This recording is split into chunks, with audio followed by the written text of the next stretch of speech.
My son, the day you were born, the very forests of Lordaeron whispered the name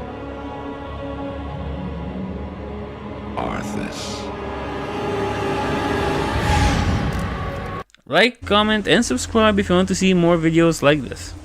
Today we'll be tackling on one of the best characters ever written and the best character from the Warcraft universe, Arthas Menethil.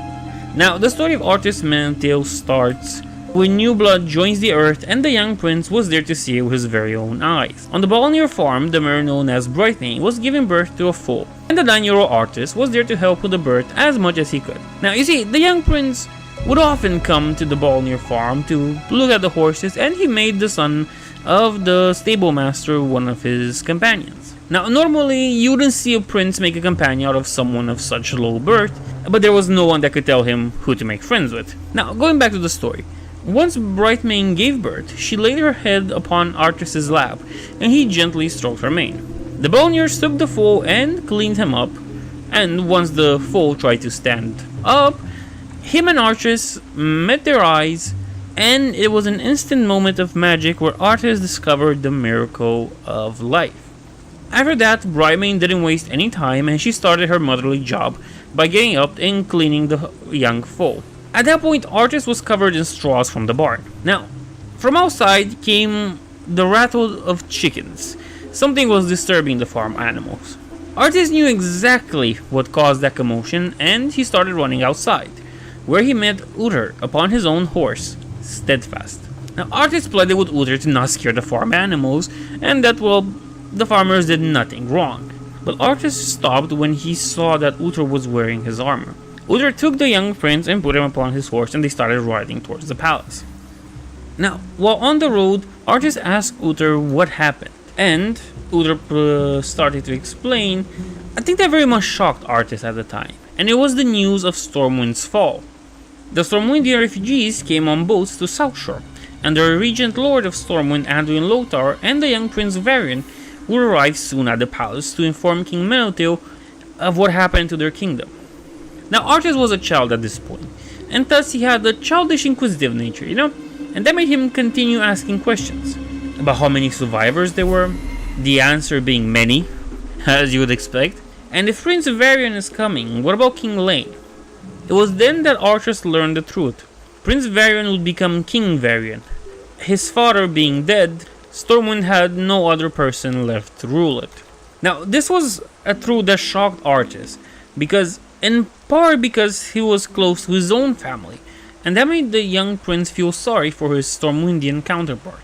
A few days later, Arthas would be keeping company to a guard named Farik upon the palace walls. Now, Arthas has spent some time upon the palace walls with the guard because he was awaiting for the arrival of Anduin Lothar and Varian. But they didn't come. So Arthas lost all hope, and he planned to go to the Balnirs instead to see how the newborn foal was doing. And it was then that Arthas saw them, Anduin Lothar, Khadgar, and Prince Varian coming towards the palace. He told Falric with enthusiasm about that. Falric wanted to send a guard named Marwyn, but Arthas was so eager to let his father know that he took off by himself. Now, see, his father was King Terenas Menethil, and he stood upon his throne at that time and listened to the plight of his people that loved him so much.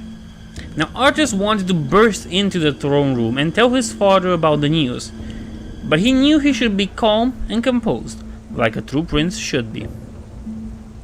When Arthas entered the room, he looked upon his father and remembered that Varian lost his own. The thought of him losing his own father moved him, but he continued on. King Terenas saw Arthas with the corner of his eye and gave him a smile, before Arthas told him about their, new guests.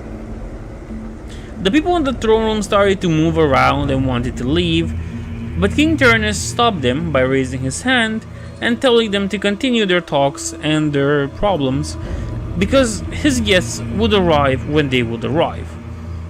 Now, Arthas was overjoyed with pride to see his father like that, in such a kingly demeanor. Now, Arthas, remember, he was 9 years old, so he asked his father if he should go out and greet the guests by himself. But the king refused him, even telling him that he should not participate in the following meeting at all. Now, Arthas was not pleased with that, as you can imagine, but he knew better than to argue with his father, and thus he left the throne room. Now, you see, Arthas was still a child, and he decided that he's gonna sneak in and hide himself during the meeting. And he did that. He sneaked himself in the throne room and hid himself under a chair. Now, while the meeting was continuing on, he admired Anduin Lothar for his posture and the warrior spirit that he always carried with him. During this meeting, Arthas learned about the fate that befell Stormwind, and even more importantly, about their orcs and their brutish nature. Now, King Tyrannus would invite Varian to stay in the palace, and that's an act that made Arthas happy, because now he had a new playmate, one of noble birth like himself, that was also a boy, and not a girl like his sister, Kalia. But you see, that happiness kind of quickly went away when Arthas heard Anduin Lothar mention war and its inevitability. An hour after that, King Tyrannus would bring Prince Varian to meet young Arthas. Now, Arthas' father would tell him that Varian was now in his care. The two boys sat around saying nothing to each other for quite an awkwardly long time. But once Arthas exposed his remorse for King Lane, he would learn that the king was assassinated by a trusted friend. Now, Arthas tried to comfort the young prince, telling him about the foe he held with. Arthas tried to cheer him up, but the young Prince Varian could now cry in peace, where none of his subjects could see him. Once the Second War had started, Arthas hoped that he could learn how to fight properly. But to his disappointment, everybody that could teach him how to fight left for the war. Thus, his only sparring companion was Prince Varian. And you see, there was a problem there. Prince Varian had been trained from a young age on how to fight, but Arthas wasn't.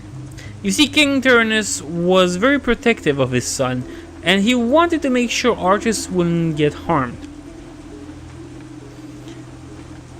On the other hand, Varian, knowing this, made him refuse to, spare with Arthas in fear of hurting him. But the Prince of Stormwind promised that once the war was over, he would personally come with Arthas to convince his father to let him train. Once the Second War had ended, Ogrim Doomhammer was captured. The great war chief of the Horde was finally captured, and he was brought to the capital city to be paraded around, in full display of the people. It was then when Arthas saw hate, true hate, on the face of his people, and even more importantly, on that of Prince Varian. Arthas thought, how would he feel if, for example, his father or Uther would end up being killed thanks to the orcs?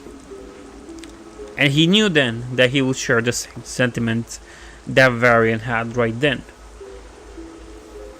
Now, you see, during this time, Arthas will be granted his first horse, and that is none other than the foal he helped birth. Following the Lordoranian tradition of naming your horse after something, after a virtue or valor, Arthas decided to name him Invincible. We're going to jump forward a little bit, and at this point Arthas is 11 years old. Now, Arthas would meet his dearest friend Meridian Bronzebeard in what we can presume to be, and quite is, in fact, not only presume, a quite comical act. Now, see, Arthas was play fighting an armor upon a stand, pretending that the armor is an orc. He would imitate the move that he saw Varian do until his sword flew out of his hand and into Meridian Bronzebeard. Now, at that point, Meridian Bronzebeard acted as a dwarven ambassador for the Alliance. And as you would expect, Arthas knew of Myrddin's reputation as a strong warrior and fighter. And of course he was embarrassed for such a great warrior to see him pretend to be fighting orcs. Now, the Dwarven ambassador only wanted to know directions to where his father would be, and Arthas was eager to provide him. But after that was done, Arthas left. You see, Arthas ran in shame to the stables to ride his horse. It was one of his favorite hobbies. But unfortunately, he couldn't ride invincible. You see, the stable master told him that the 2-year-old colt was still too young to be rode. And thus, Arthas had to ride a different horse, a much older horse, while Invincible followed them on a training leash. Now, as you would expect, Arthas was annoyed with waiting to get proper training, waiting to ride his horse, and so on. And because of that, he decided he would ride Invincible. He threw himself up on his own horse, but there was a slight problem. You see, the Stable Master was right. At that time, Invincible was not prepared to be rode. So Invincible started to fight back by neighing and kicking all over the place. The young prince was holding on to the mane of the horse for dear life. But sooner than he imagined, and probably most of us, Invincible started galloping. And that made Arthas a very happy child.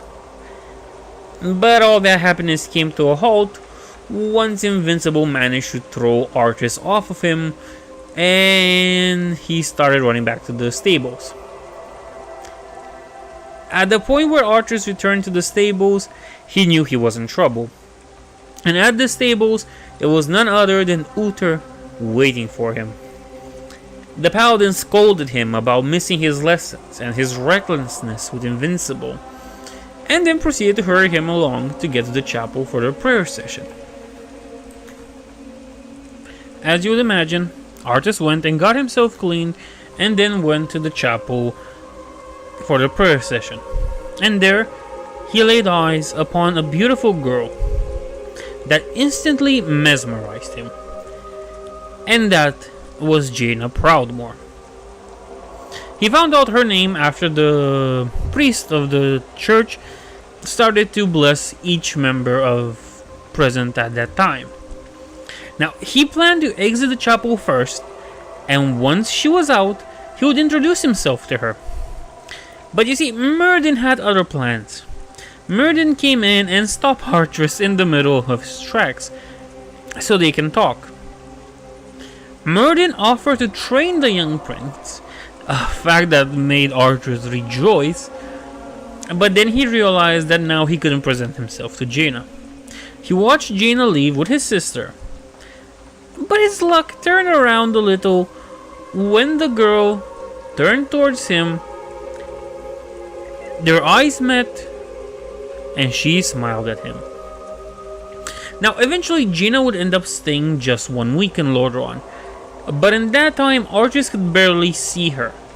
His training sessions and his lessons became more intense, and all the free time he could have was spent passing out of exhaustion at night. The young boy learns the rules of rulers. Now, at the end of the week, Jaina was about to leave to Dalaran. So Arthas, with no other remaining options, offered himself to escort Jaina to Dalaran. Of course, his father approved of that, seeing that his lessons in politics and history have really paid off. Jaina was also delighted when she heard of that. Of course, they would not be journeying alone. They had 2 guards and a maid that would be accompanying them at a distance, so the noble children, would get to know each other. Now, the guards wanted to camp out in Amber Mill to take the hospitality of the people there, but Arthas refused, proposing it's better to camp in Hillsbrad. Now the guards tried to justify why the hospitality of the locals would be better for Jaina rather than, sleeping in a field. But she cut the guard off, letting him know that she could camp very well. And so later on, at night, once the guards and the maid had went to sleep, Arthas woke Jaina up to take her on a small adventure. And that small adventure would be to an internment camp to see orcs up close. In the beginning, Jaina refused to, go to the internment camps. It was a bad idea. She refused, logically. But later on, she accepted it exactly as Arthas was like, okay, fine, I'll just take you back to the camp. And thus they went. They managed to dodge the guards and the watchtowers, and they went quietly towards one of the internment camp walls. There, they found some holes in the wall, and they started to look at the orcs. Jaina was moved to see that the orcs were in lethargy, to see them defeated, with no will to live. But Arthas argued about how they've destroyed Stormwind, killed her brother, and how they are killers. In truth, none of these arguments really moved the Lady Proudmoore.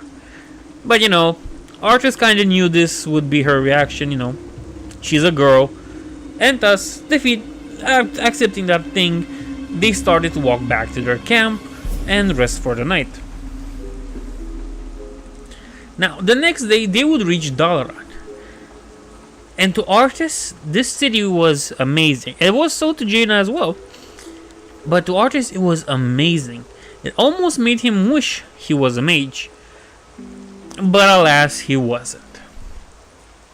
The two noble children exchanged the idea that it would be nice to see each other again, and they both went on their merry way.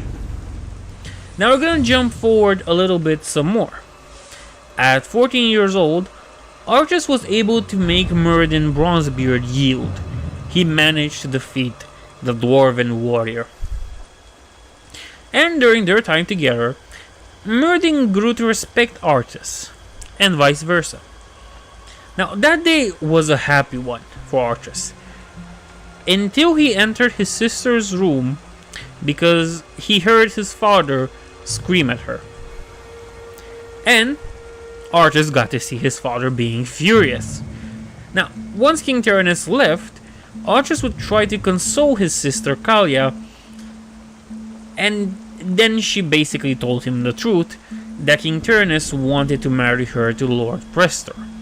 Against her will, of course. Now, Arthas tried to be a comforting brother,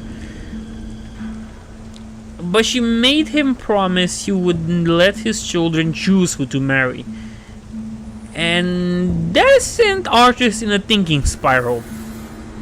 Would Jaina love him? Would she say yes to their marriage? He left his crying sister and went on a ride on Invincible. Now, riding his trustworthy steed always calmed him down, and it was always a pleasure for him. Now we're gonna go through another jump. Arthas is 17 at this point, and he managed to convince his father to let him do a surprise inspection upon Durnhold, the center of the internment camps. Now, once there, he found a drunk Aedelas Blackmore, smelling of wine. His host presented him the internment camps, drunkenly, but Arthas was more interested in the pit fights that he heard were being staged there. Lord Blackmore, trying to be a good host, brought Arthas happily to see the fights. And it was there that Blackmore presented him his best fighter, his pride and joy, Thrall. Arthas watched Thrall fight a bear and 3 men at once. And while looking on, he understood that it was a mistake, a grave mistake, to teach an orc how to act like a human, to teach an orc military strategies, and how to fight like a human, proper fighting. If Thrall would escape, he would be able to teach others. Now, during this surprise inspection, one night during his visit, Lord Blackmore sent to Arthas to his chambers, the maid Tareta, to tempt him. Now, in the beginning, Arthas was kind of a klutz. He didn't understand what was happening. But once Tareta continued that she was sent there to tempt him, and once he saw the bruises upon her hands, he kind of understood what Blackmore wanted of Tareta and him. And thus, he proposed to Tareta that she could stay as much as she wants in his room without any obligations or anything until she was safe enough to leave. At the end, after she spent a few hours there, Tareta lived happily and told Arthas that she's glad to know that Lordaeron would have a kind-hearted king. Now we're gonna do a 2-year gap. Arthas is 19. Now we're gonna do a little time jump now again. Arthas was close to reaching 19 years old. At that age, he could join the Order of the Silver Hand as a proper paladin. Now, his father and Uther were out that day, and Arthas had nothing really else to do, and he decided to enjoy his favorite hobby, riding Invincible. Now, you see, it was winter, and it was cold. The snow upon the ground slowed down Invincible, but neither the prince nor the steed seemed to mind since they were enjoying their time, even through the snow. Snow started to fall, as you would expect during that time, and Arthas decided rather than going back to the palace, he would go to the Balniers, so that the stable master and his son could see Invincible all grown up and big. Now, Arthas pushed Invincible on and on until they reached a jump, one they have done many times before, one that was Arthas' favorites. But this time around, the weather was against him, and before Invincible could jump, his rear hoof slipped on the ice, throwing both the horse and the prince towards some rocks. There, Invincible laid in agony, losing blood while Arthas was passed out. The nigh of pain from Invincible woke Arthas up. His body was broken, in pain. He could barely move to reach his steed. But once he did, he saw Invincible laying in a pool of blood. His legs were shattered. First, Arthas was hit by disgust at the gruesome image. But then he started to weep. He started weeping next to his trusted steed. He knew there was no way to save his steed. No healer was nearby. He could not get one from the court fast in time. There was only one solution. Arthas removed his sword from his sheath, and Invincible calmed down, as if he knew what was going to happen. Arthas killed his mighty steed with one blow to the heart, ending its suffering. Arthas would be rescued next by the Balniers. But it was in that moment that Arthas took a vow unto himself, a vow unto his own. If anybody was ever in need of protection, he would do it, no matter the cost. And we're gonna go through another jump now, a few months later in Stormwind. Arthas is going to be inducted into the Order of the Silver Hand. Doubt clouded his mind, though. Arthas did not feel prepared to become a paladin, and he told Uther about it. And Uther assured him by telling him that nobody ever feels ready, and nobody ever feels worthy because nobody is. Compared to the light, nobody is. But they still do it. In the Church of Stormwind, where his introduction would be, he saw many noble faces, but he only cared for one, and that was the one of Jaina Proudmoore. During his introduction into the Order, he received blessings from the clerics of the Church of Light, and that of the founding paladins, Uther, Tyrion, Saidan, and Gavinard. Arthas accepted his vows to the Silver Hand, and with the blessing of the light, he had finally become a paladin. Later on, while people were cheering for him in the church, Arthas shared one hug with Jaina. But before he could decide what to do next, she was already gone. Now we're gonna move a little bit further on. In the Guardians of Dalaran, Jaina and Kyota's Sunstrider, the Prince of the High Elves, ended their conversation. Then Arthas came to surprise Jaina by telling her that Arthas would spend some time in Dalaran to study history and how magic influences the world. But in truth, he came there for Jaina. During that time, Arthas continued to pester Jaina and interrupt her studies until she went on a picnic with him. Leaving the meadows and the plains, they went on to a place that still had snow. They ate and drank and slept a little, of course, as you do, until Jaina woke up and she found herself alone. At first, she had no problem with it, but then she started to panic, and as panic started to engulf her, she found herself on the receiving end of a snowball fight. They both laughed at the situation and shared one kiss. Now Arthas would spend some more time in Dalaran, and while in Dalaran he would learn many things, one of them being Jaina's schedule, so they could meet each other in secret. You see, they like to keep their relation, on the sneaky side. Something not many people would see or know about, but it's better for both of them. But Kyotas would catch the two lovers while they were hiding in the shadows. Now, the High Elf was jealous. You could see the angers in his eyes, and you didn't even need magic. Arthas could see him by himself. The elf did promise to keep their relation a secret.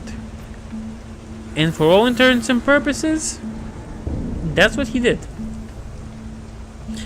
Jaina and Arthas kept their relation a secret, but somehow their parents knew about it and even discussed the matter. And both parties approved of it. And such, both the Proudmoore family and the Menethil family would, send their children to gatherings and events. And thus, Jaina and Arthas were sent to spend holidays together. They would spend Noble Garden together, and while they were supposed to spend Midsummer, they didn't really get it because Jaina was busy. But the next one, it was during Hallow's End that they spent it together. And you see, during Hallow's End, Arthas grabbed Jaina's arm, and she grabbed his. In front of everybody, Arthas took her to the Wicked Man, and Arthas offered the burning of the effigy to Jaina. And you see, she did pretty well with that. She burned the effigy, no problem. Now, all the peasants in the land will be calling her for next year. After that, they will join the ceremonies with the common folk, to the dismay of the guards. You see, later on, fornication between the two would later ensure, but we're not going to talk about that. Now, let's move on to another event. During the time between Hallow's End and the Feast of Wintervale, a celebration brought by Meridim Bronzebeard to the people of Lordaeron, the Menethil family will start treating Jaina as one of their own, as part of their family. Yet Arthas was feeling a little bit uneasy. Arthas' mother would ask Jaina, and ask is a loose term, would take Jaina to help her with the ball of the Feast of Wintervale preparation, and King Ternus would have Jaina at his left side, while Arthas stood at his right. She was getting pretty close there. Until one moment when Arthas was admiring the snow, Jaina came to him dressed in a white gown. It was a white gown that his mother had picked for her. Now they had this silly discussion about, oh, it's snowing and there's enough ammunition for snowball fights. Jaina at some point mentions that their children would be blonde for sure. And at this point, Arthas would suffer a moment of lapse in judgment, like he did at the cathedral in Stormwind. You see, in the beginning when he was 14, he wanted to marry Jaina, but now he became somehow less serious about it. Oh. And he told Jaina he isn't ready. Now Arthas tried to go the way of, we'll always be friends and we're friends and stuff. We still remain friends, right? But of course Jaina wasn't going to have it. And like every man ever, Arthas would continue to dig a hole so deep there was no way of saving him out of it. He would just try on to make it, we're not ready yet, we have so much to do, we're still young. He would try to hug Jaina and she was stiff as a stone, until she finally gave in and was like, yeah, screw it. My fault for believing you. Whew. Remember, an important detail, that they broke up their relation at the ball of the Feast of Winterville. And now Arthas had a friend to escort.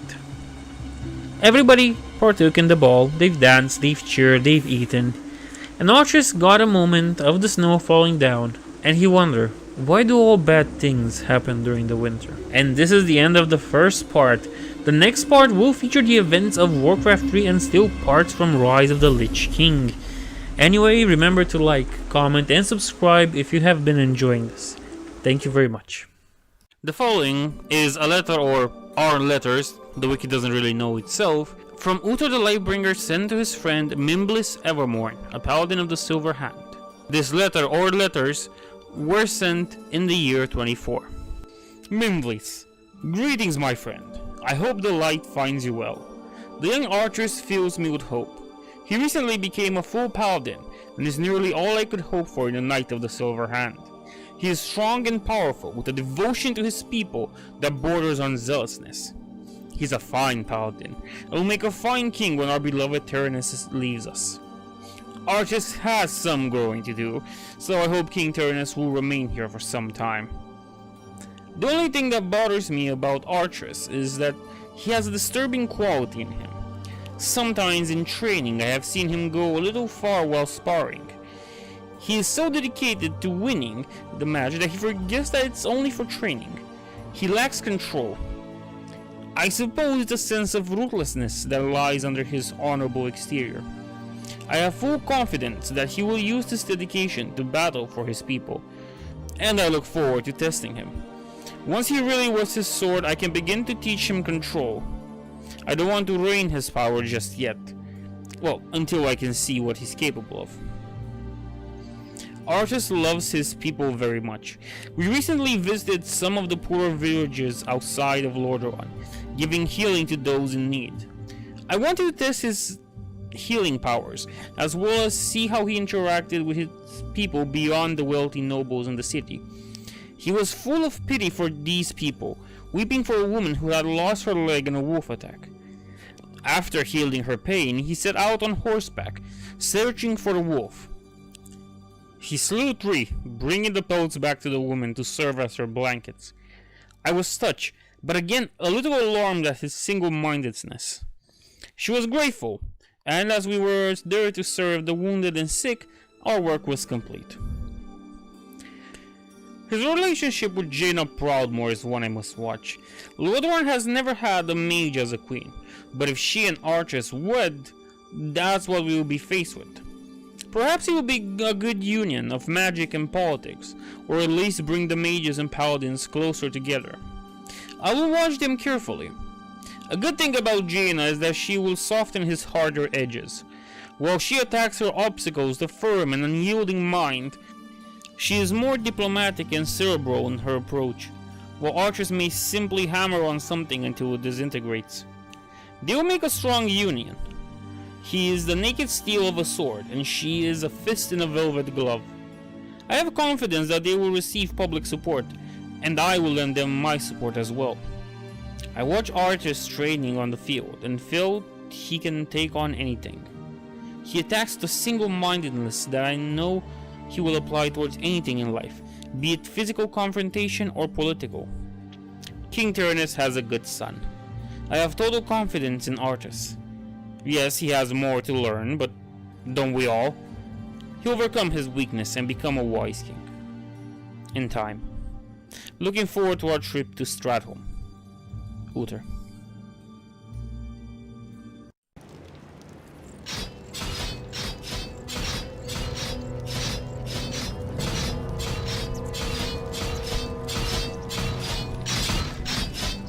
Welcome, Prince Arthas. The men and I are honored by your presence. Can the formalities, Uther. I'm not king yet. It's good to see you. You too, lad. I'm pleased that King Tyrannus sent you to help me. Father still hopes your patience and experience might rub off on me. It is a father's right to dream, isn't it? Look, here's where we stand. Our scouts have confirmed that there is an orc encampment hidden somewhere over the next ridge. As I suspected. It gets worse. They're preparing to attack the nearby village of Stronbrad. As far as we know, the village is completely defenseless. I need to move against the orcs' base immediately. Can you handle Stronbrad's defense on your own? Of course, Uther. Don't worry about me. Good. Meet me at the orc camp once you've saved the village. Be careful, Arthas. Haul these wretches off with the rest of them. Move them out!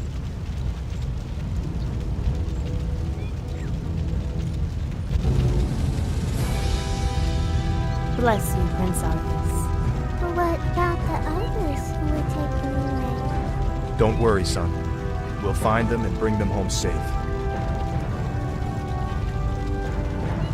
Prince Arthas, Lord Uther needs you at the orc encampment immediately. Never a dull moment. Let's get moving.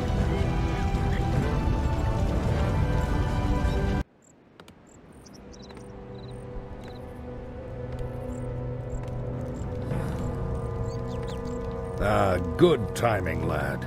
I sent 2 of my best knights into parley with the orc leader. They should be returning shortly.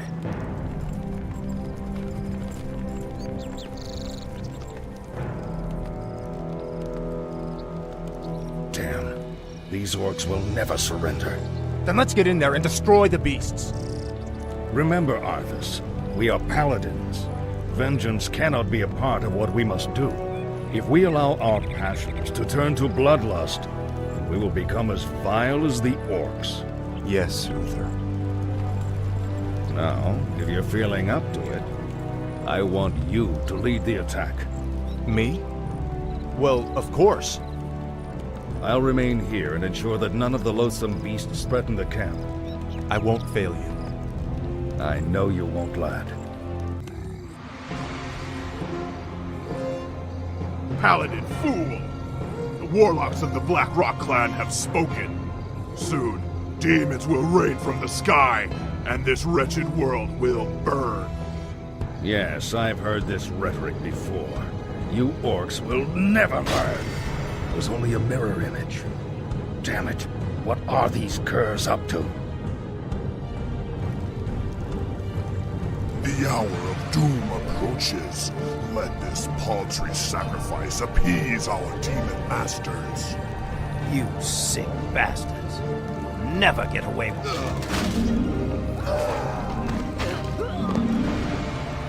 Slay the orcs. Slay them all! You've done well, lad. This was a sound victory. I don't know, Uther. The orcs were sacrificing townsfolk. I think they were trying to summon demons. Have faith, lad. These orcs are trying to hold on to dying traditions. We defeated their demons a long time ago. Let's head for home. It's been a long day.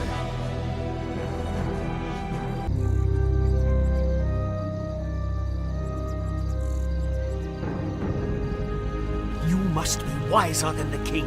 The end is near! I told you before, I'm not interested in this nonsense. Then I've wasted my time here.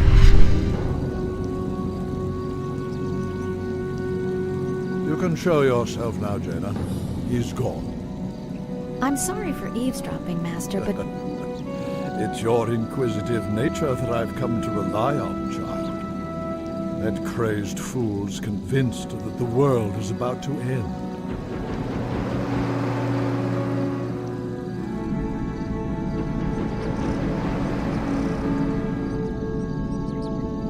I've heard the rumors of the plague spreading throughout the Northlands. Do you truly believe that the plague is magical in nature? It's a strong possibility. That's why I need you to travel there and investigate the matter. I've arranged for a special envoy to assist you. Yes, Master. I'll do my best. I know you will, child. Farewell.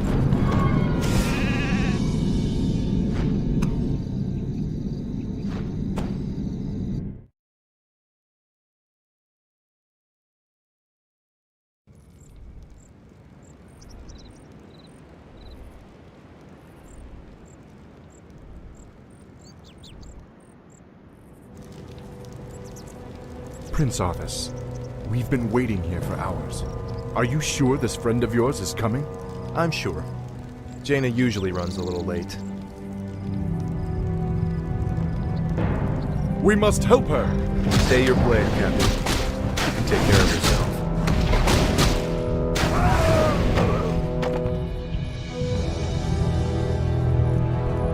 Gentlemen, meet Miss Jaina Proudmoore, Special Agent to the Kirin Tor, and one of the most talented sorceresses in the land. Looks like you haven't lost your touch. It's good to see you again, Jaina. You too, Arthas. It's been a while since a prince escorted me anywhere. Yes, it has. Well, I guess we should get underway.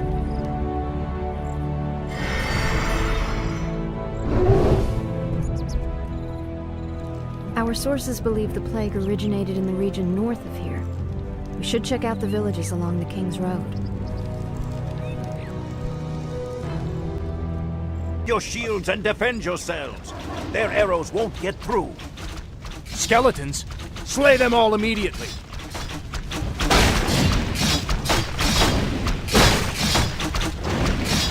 Certainly. What were those creatures, Sergeant? Undead, my lord. This whole village has gone mad. We did our best to defend the villagers, but... We'll get to the bottom of this. It's as if the land around that granary is dying. Could the grain itself be plagued? Let's hope not. Those crates bear the regional seal of Anderhall, the distribution center for the northern boroughs. If this grain can spread the plague, there's no telling how many villages might be affected. We've been discovered, my brothers. Flee and continue with the operation. I'm sorry I can't stay and chat, but duty calls. That creature looks like it was sewn together from different corpses. Let's study it after we kill it, okay? That warehouse. Now! What was that? And who is that wizard dressed in black? I believe that the robed man was a necromancer. Obviously, he and his lackeys are behind this plague. Well, it's a good bet we'll find him and the answers we're looking for in Anderhall.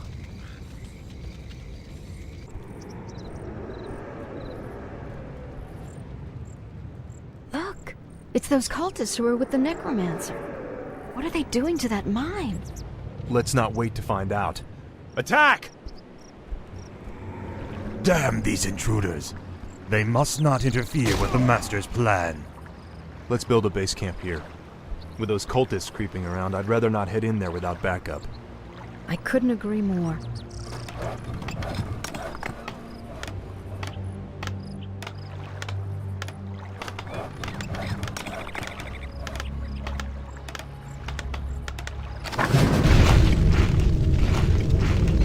Hello again, children.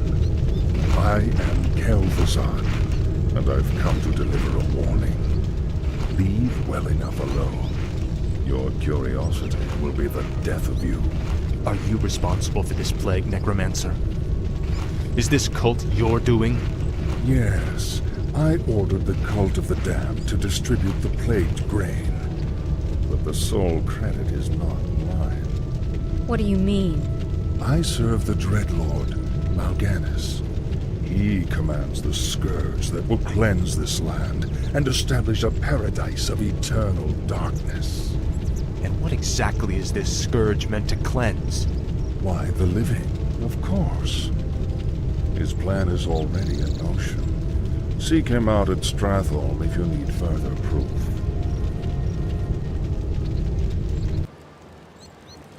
Naive fool. My death will make little difference in the long run. For now, the scourging of this land begins.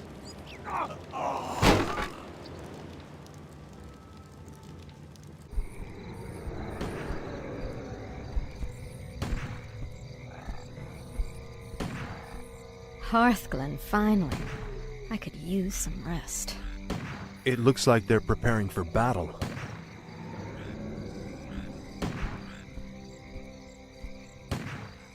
Prince Arthas, during the night a vast army of undead warriors emerged and began attacking villages at random. Now it's heading this way.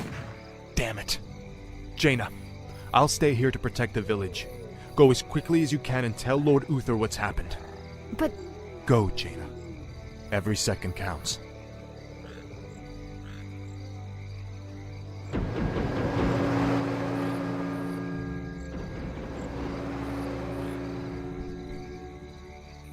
Wait. What did those crates contain? Just a grain shipment from Anderhall. There's no need to worry, my lord. It's already been distributed amongst the villagers.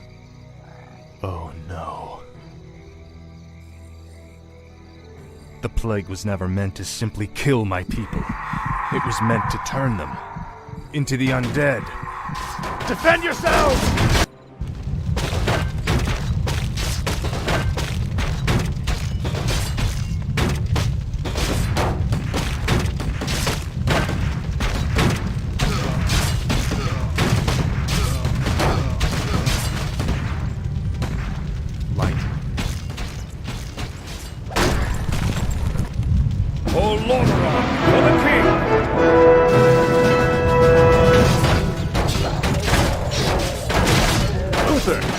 Timing couldn't have been better.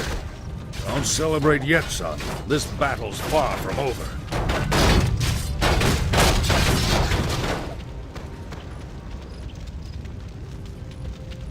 I'm surprised that you kept things together as long as you did, lad. If I hadn't arrived just Look, I did the best I could, Uther. If I'd had a legion of knights riding at my back, I would have... Now is not the time to be choking on pride. What we faced here was only the beginning. The undead ranks are bolstered every time one of our warriors falls in battle. Then we should strike at their leader. I'll go to Stratholme and kill Mal'Ganis myself if I have to. Easy, lad. Brave as you are, you can't hope to defeat a man who commands the dead all by yourself. Then feel free to tag along, Uther. I'm going, with or without you.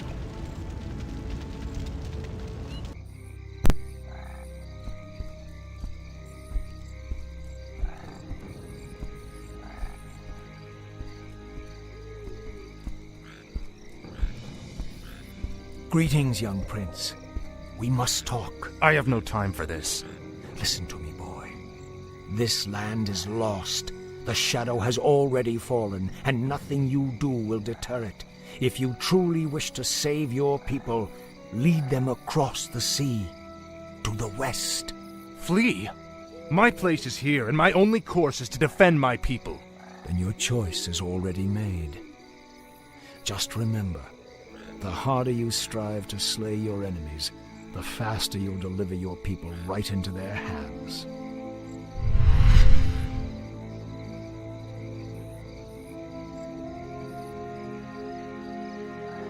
I'm sorry for concealing myself, Arthas. I just wanted to... Don't say it. I sense tremendous power about him, Arthas. Maybe he's right. Maybe he does know what will happen. Nothing he can say will make me abandon my homeland, Jaina. I don't care if that madman has seen the future. Let's go.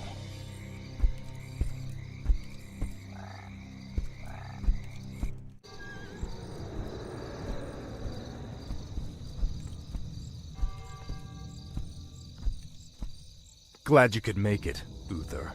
Watch your tone with me, boy. You may be the prince, but I'm still your superior as a paladin. As if I could forget. Listen, Uther. There's something about the plague you should know. Oh no. We're too late. These people have all been infected. They may look fine now, but it's just a matter of time before they turn into the undead. What? This entire city must be purged. How can you even consider that? There's got to be some other way. Damn it, Uther. As your future king, I order you to purge this city. You are not my king yet, boy. Nor would I obey that command even if you were. Then I must consider this an act of treason. Treason? Have you lost your mind, Arthas? Have I? Lord Uther, by my right of succession and the sovereignty of my crown, I hereby relieve you of your command and suspend your paladins from service. Arthas, you can't It's done! Those of you who have the will to save this land, follow me. The rest of you, get out of my sight. You've just crossed a terrible threshold, Arthas. Jaina? I'm sorry, Arthas. I can't watch you do this.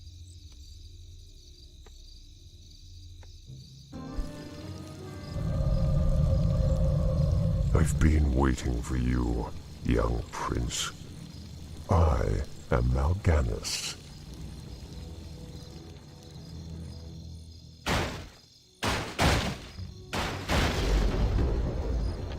As you can see, your people are now mine. I will now turn this city household by household until the flame of life has been snuffed out forever. I won't allow it, Mal'Ganis. Better that these people die by my hand than serve as your slaves in death. We're going to finish this right now, Mal'Ganis. Just you and me. Brave words. Unfortunately for you, it won't end here. Your journey has just begun, young prince. Gather your forces and meet me in the Arctic land of Northrend. It is there that we shall settle the score between us. It is there that your true destiny will unfold. I'll hunt you to the ends of the earth if I have to. Do you hear me? To the ends of the earth!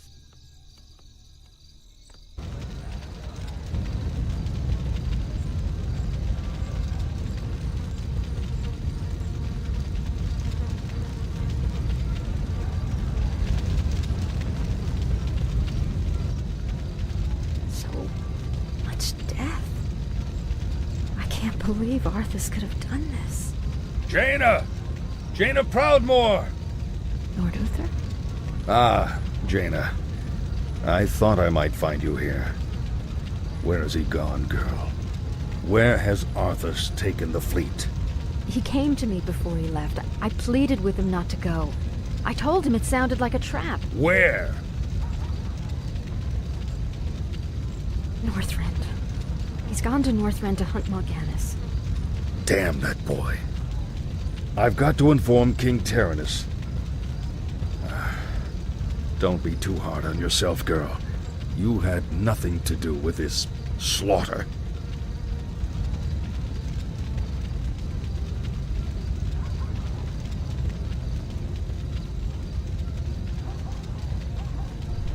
The dead in this land might lie still for the time being, but don't be fooled.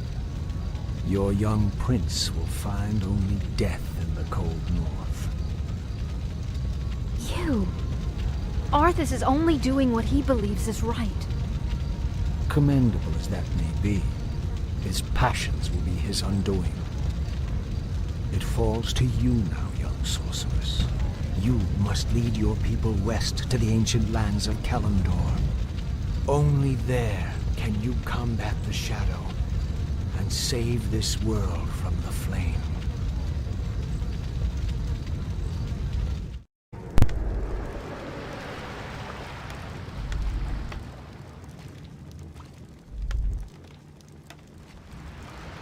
This is a light-forsaken land, isn't it? You can barely even see the sun. This howling wind cuts to the bone and you're not even shaking. My lord, are you all right? Captain, are all my forces accounted for? Nearly. There are only a few ships that... Very well. Our first priority is to set up a base camp with proper defenses. There's no telling what's waiting for us out there in the shadows.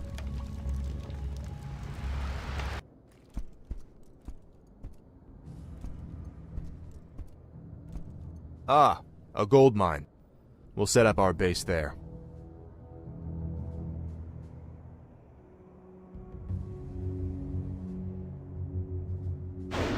We're under attack. Take cover! Bloody hell. You're not undead. You're all alive. Muradin? Muradin Bronzebeard, is that you? Damn, boy. I never imagined that you'd be the one to come to our rescue. Rescue? Muradin, I didn't even know you were here. Oh, well, just the same, lad. I could use your help. My mates and I were attacked and we got separated. I'd appreciate any backup you could give me. Of course I'll help Muradin. Let's move.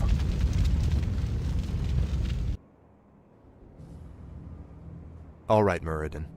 What were you doing up here anyway? Well, lad, there's an ancient waygate that lies somewhere in this glacial wasteland. Supposedly, it transports you to a hidden vault where a rune blade named Frostmourne is held. We came here to recover Frostmourne, but the closer we came to finding the waygate, the more undead we encountered. Prince Arthas, we haven't found any trace of Mal'Ganis. No matter. He can't hide from me forever.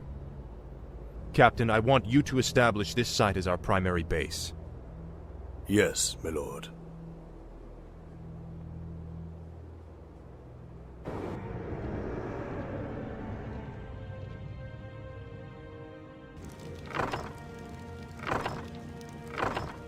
I apologize, emissary, but the prince is away on an errand. What brings you to this desolate place? By royal edict, you men are to return to Lord Aran immediately.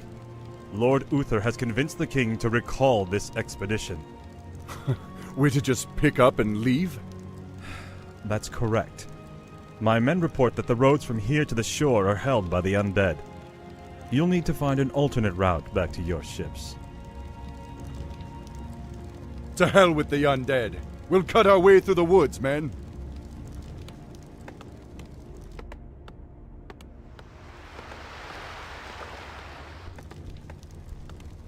Captain, why are the guards not at their posts? Well, my lord, your father had our troops recalled at Lord Uther's request. Uther had my troops recalled? Damn it! If my warriors abandon me, I'll never defeat Mal'Ganis.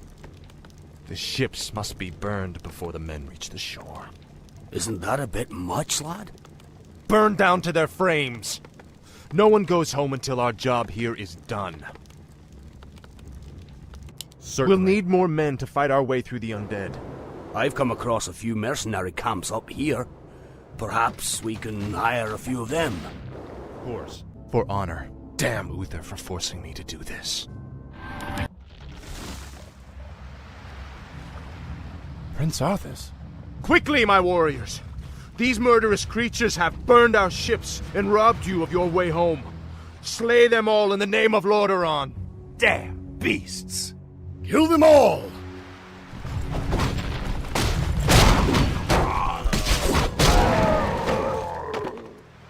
Our ships are ruined. What will we do now? Listen to me, all of you.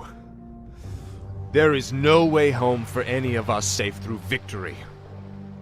In this land, we will stand or fall together. Now, Return to the base and man your posts.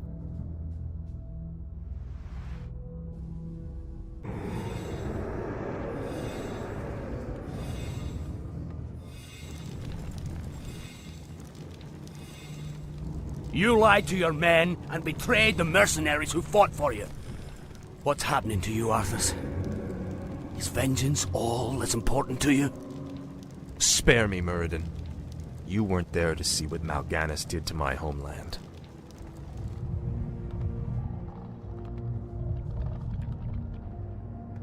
The Dark Lord said you would come.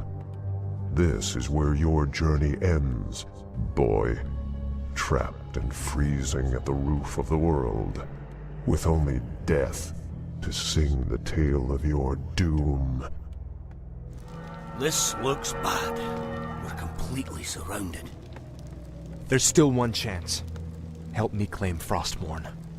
If it's as powerful as you said, it might tilt the scales in our favor. I have a bad feeling about this, lad. But I promised I'd see this through.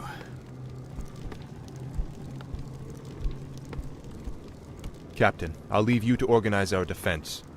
Let's move out.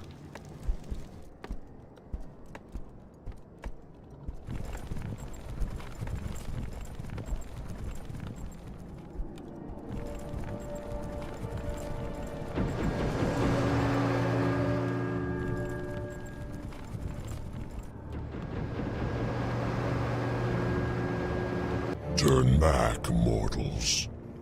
Death and darkness are all that await you in this forsaken vault. I doubt there's anything down here more terrifying than what we've faced already. Believe what you will, boy. You shall not pass. A sound plan. Turn away before it's too late. Still trying to protect the sword, are you? No. Trying to protect you from it. Oh.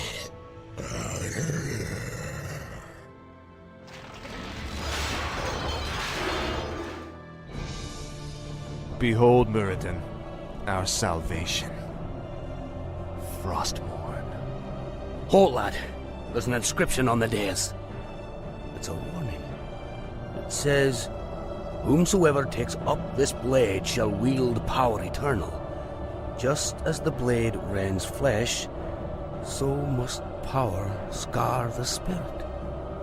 Oh, I should have known. The blade is cursed. Let's get the hell out of here. I would gladly bear any curse to save my homeland. Oh, leave it be, Arthas. Forget this business and lead your men home. Damn the men! Nothing shall prevent me from having my revenge, old friend. Not even you. Now, I call out to the spirits of this place. I will give anything or pay any price if only you will help me save my people.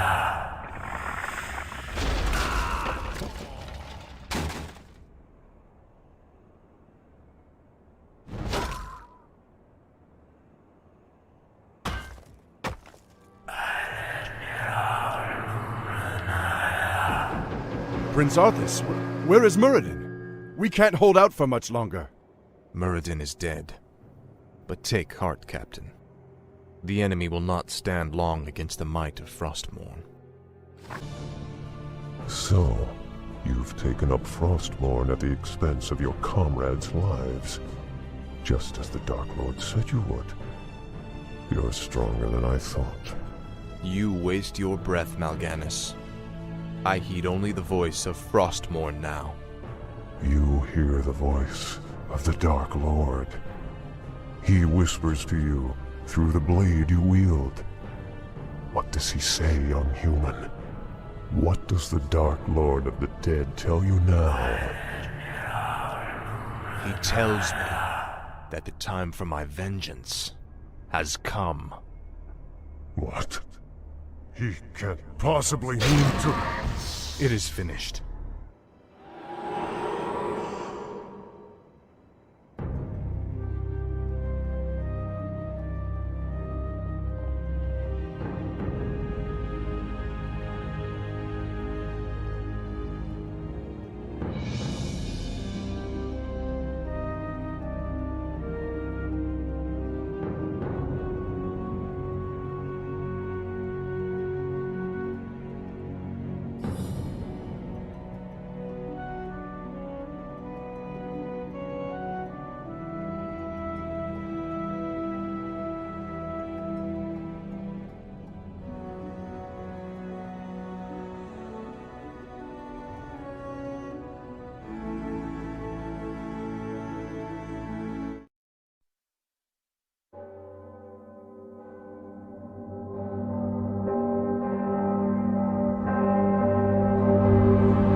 Ah, my son.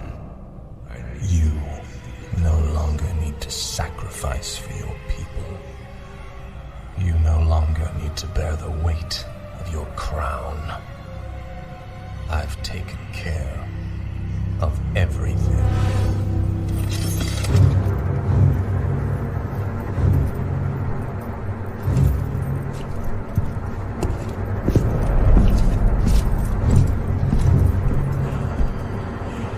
What is this? What are you doing, my son? Succeeding you, father.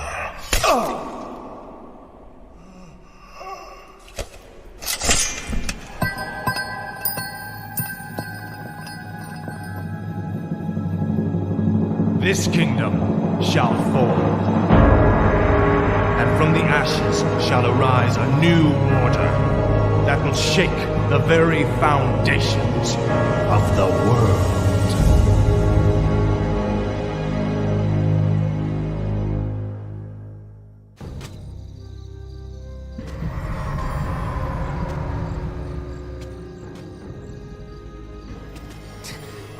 What trickery is this? Mal'Ganis!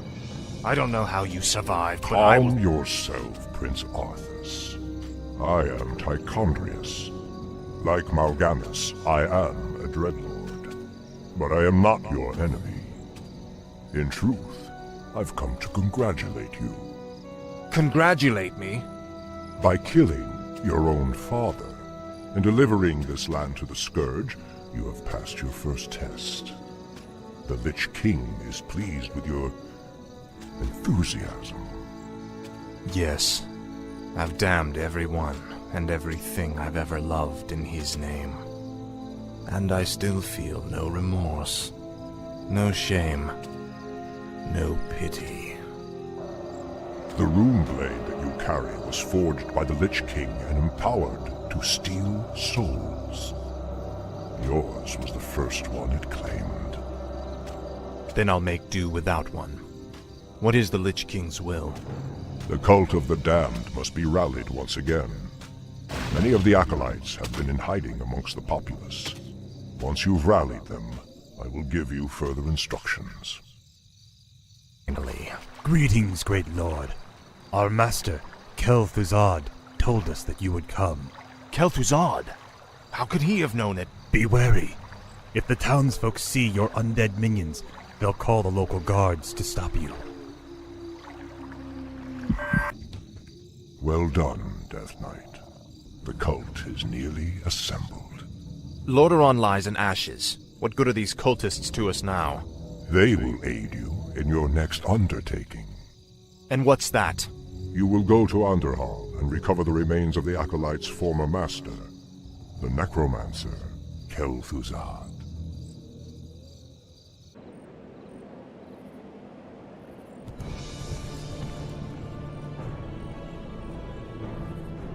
What the hell is that? This crude contraption will allow you to transport the remains of our master. Can you not simply raise the remains when we find them? Pardon, Lord, but a being of Kel'Thuzad's power can only be reanimated at a nexus of powerful ley energies, and there are no such places in this land. Very well then. Let's move out. This. Stop this madness before it's too late. Stand aside, brother. I've come to collect some old bones and I don't wish to be disturbed. This is more like it. Come along now, Necromancer. The powers that you once served have need of you again. Told you, my death would mean little. What the? Am I hearing ghosts now? It is I, Kel'Thuzad. I was right about you, Prince Arthas. It took you long enough. These remains are badly decomposed. They will never survive the trip to Quel'Thalas. Quel'Thalas? Yes. Only the energies of the High Elves' Sunwell can bring Kel'Thuzad back to life. Then what must be done? You must steal a very special urn from the Paladin's keeping. Place the necromancer's remains within it, and he will be well protected for the journey. As you wish. Vile betrayer! You are not fit enough to even carry your father's name! Why Uther ever vouched for you is beyond me. You've stripped him of his honor by casting yours to the winds. You deserve a gruesome death, boy. What the hell is that?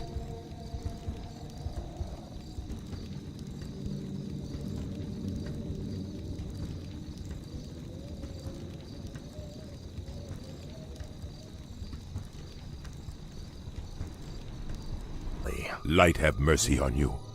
Your betrayal has broken Uther's heart, boy. He would have given his life for yours in a second. And this is how you repay his loyalty? At last, this is more like. Your father ruled this land for 70 years, and you've ground it to dust in a matter of days. Very dramatic, Uther. Give me the urn, and I'll make sure you die quickly. The urn holds your father's ashes, Arthas. What? Were you hoping to piss on them one last time before you left his kingdom to rot? I didn't know what it held. Nor does it matter. I'll take what I came for one way or another. I dearly hope that there's a special place in hell waiting for you, Arthas. We may never know, Uther. I intend to live forever.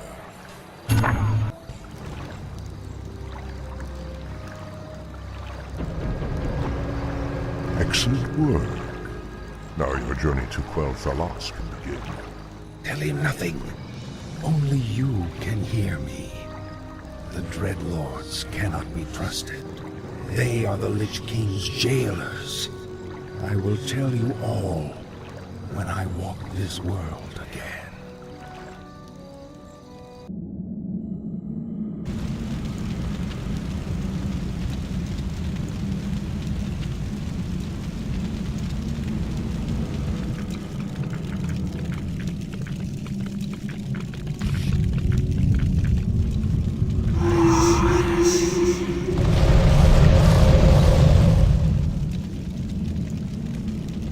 Is everything proceeding as planned, Tychondrius? Lord Archimon demands a report on the Scourge. Lich King's young Death Knight has been performing well. Almost too well.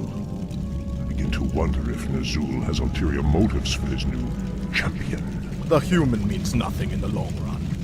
Ner'zhul wouldn't dare undermine our efforts now. Our only concern is that the Scourge accomplishes what it was created to do. Archimon will have all our heads if we do not keep control of this situation. Believe me, brother.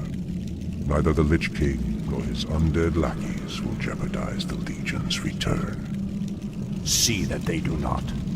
Lord Archimon has little patience for failure.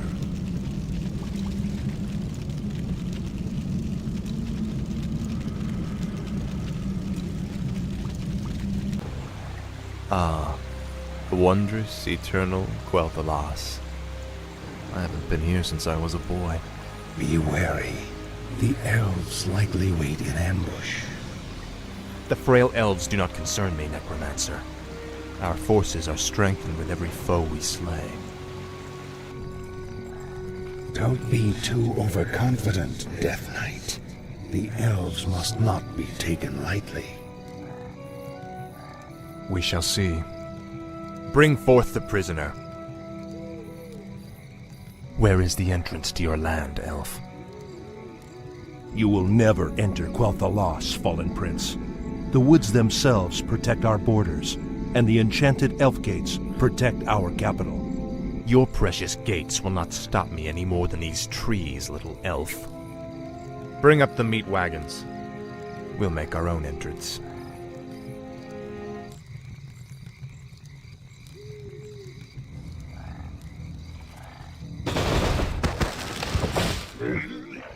The energies of this place are strong. Kill the elves, level their structures. This location is perfect for your base. It'll be a pleasure. The undead are advancing. Alert the sentries. You are not welcome here. I am Sylvanas Windrunner, Ranger General of Silver Moon. I advise you to turn back now. It is you who should turn back, Sylvanas. Death itself has come to your land. Do your worst.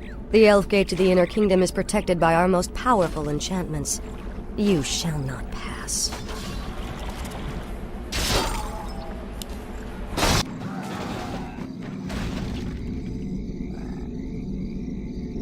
Shindufan. Fall back to the second gate. Fall back! The Elf Gate has fallen. Onward, my warriors. Onward to victory.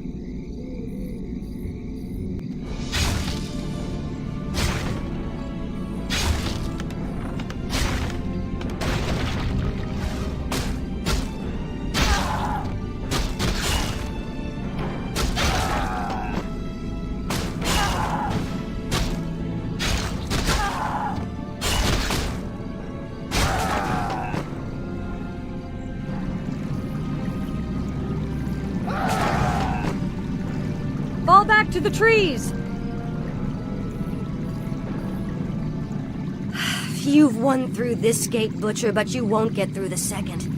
The inner gate to Silvermoon can only be opened with a special key, and it shall never be yours. You waste your time, woman. You cannot outrun the inevitable. You think that I'm running from you? Apparently, you've never fought elves before. Damn that woman! We must find a way to cross the river. That moon crystal is a component of the key of the 3 moons.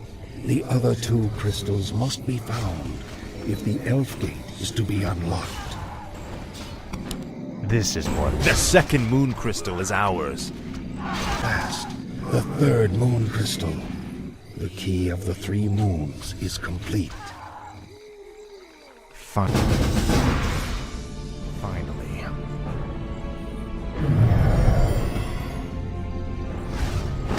The gates have been opened. Once we've dealt with Sylvanas, the Inner Kingdom shall be ours. Damn you, monsters! What will it take to drive you back? The Ranger woman is starting to vex me greatly.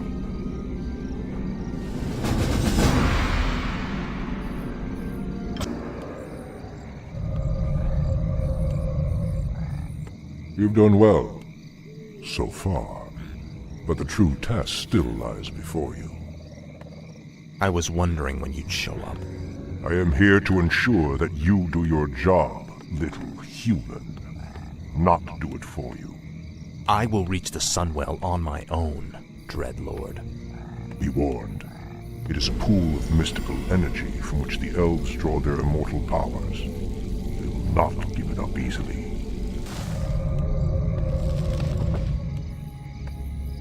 Do you think he suspects that you've been aiding me, Necromancer? I'm sure he suspects quite a bit. It is his nature to assume the worst. Now steel yourself. The hour of my rebirth draws near. Finally. I salute your bravery, Elf, but the chase is over. Then I'll make my stand here, Butcher. Anara la Balore. Finish it. I deserve a clean death. After all you've put me through, woman, the last thing I'll give you is the peace of death. No, you wouldn't dare.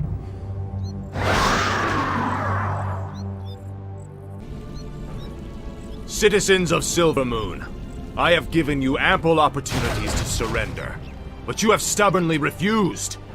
Know that today, your entire race and your ancient heritage will end. Death itself has come to claim the high home of the elves. Now arise, Kel'Thuzad, and serve the Lich King once again.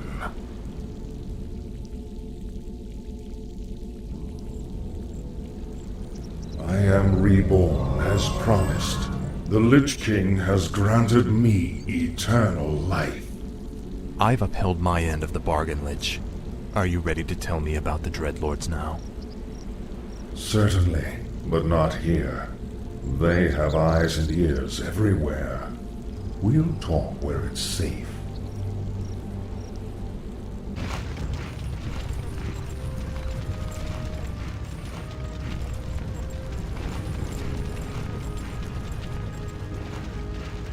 So, you're not upset about me killing you that one time? Don't be foolish. The Lich King told me how our encounter would end. The Lich King knew that I would kill you? Of course. He chose you to be his champion long before the Scourge even began. If he's so all-knowing, then how can the Dreadlords control him like they do? They are agents of the ones who created our master, the fiery lords of the Burning Legion. What is this Legion? It is a vast demonic army that has consumed countless worlds beyond our own. Now it comes to set this world to the flame. Our master was created to pave the way for its arrival. The Dreadlords were sent to make sure that he succeeded. So the Plague in Lordaeron, the citadels in Northrend, the slaughtering of the elves. It was all just to prepare for some huge demonic invasion? Yes. In time, you will find that our entire history has been shaped by the coming conflict. Now come, we have much work to do.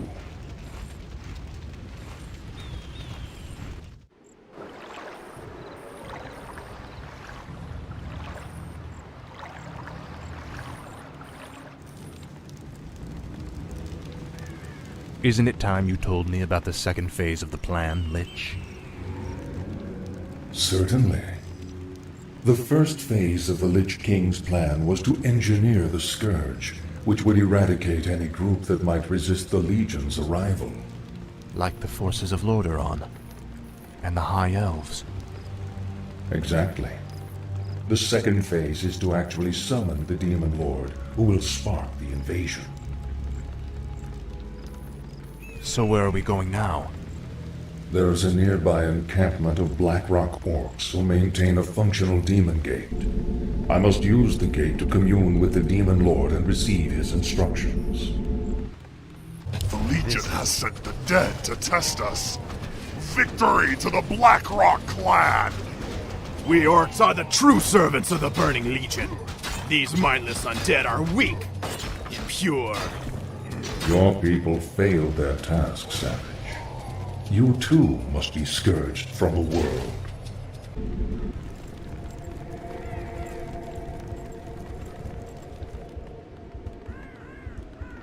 I call upon thee, Archimonde. Your humble servant seeks an audience. You called my name, puny Lich, and I have come. You are Kel'Thuzad, are you not? Yes, Great One. I am the Summoner. Very well then. There is a special tome you must find. The only remaining spellbook of Medivh, the Last Guardian.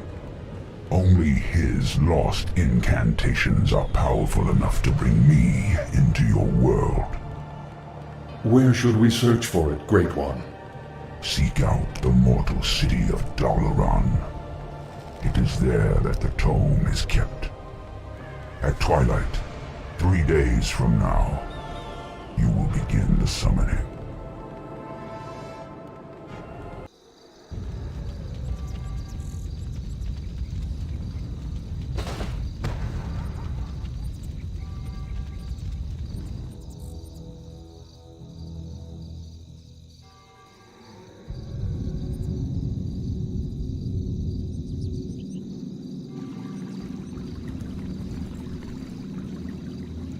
Wizards of the Kirin Tor, I am Arthas, first of the Lich King's Death Knights.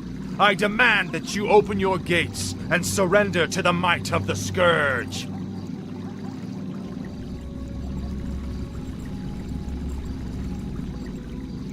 Greetings, Prince Arthas.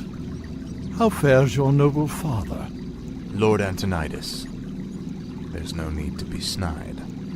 We've prepared for your coming, Arthas. My brethren and I have erected auras that will destroy any undead that pass through them.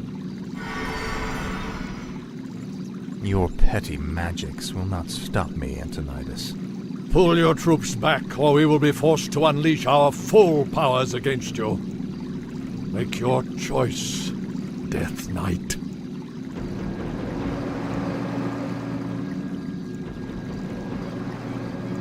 I sense that 3 separate wizards are maintaining these auras.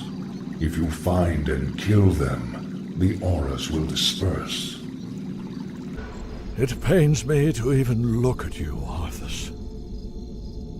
I'll be happy to end your torment, old man. I told you that your magics could not stop me.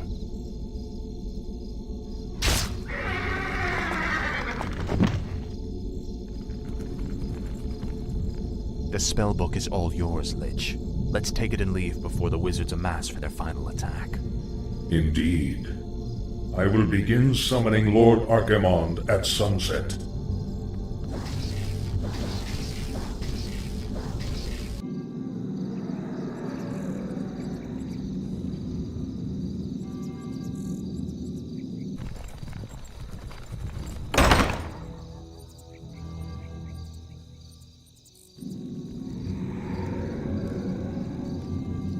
The Circle of Power has been prepared per your instructions, Lich.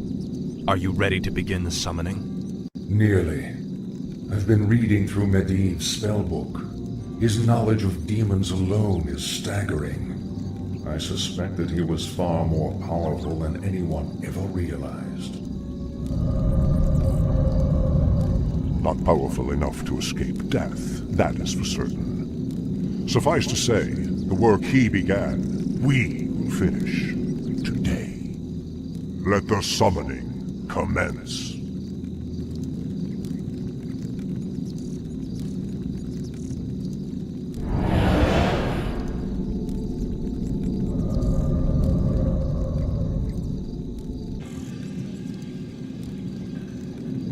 Come forth, Lord Archimonde. Enter this world and let us bask in your power.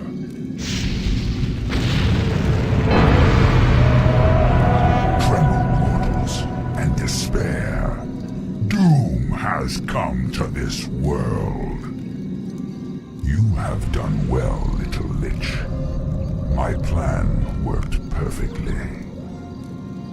Lord Archimonde, all the preparations have been made. Very well, Tichondrius. Since the Lich King is of no further use to me, you Dreadlords will now command the Scourge. As you wish, Lord Archimonde. Soon, I will order the invasion to begin. But first, I will make an example of these paltry wizards by crushing their city into the ashes of history.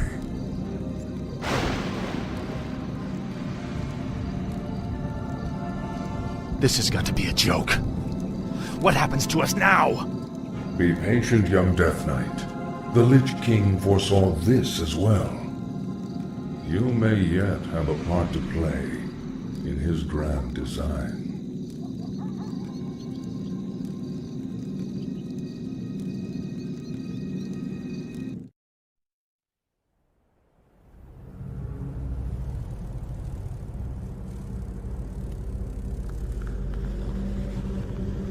Agir, Udal, Lutarus.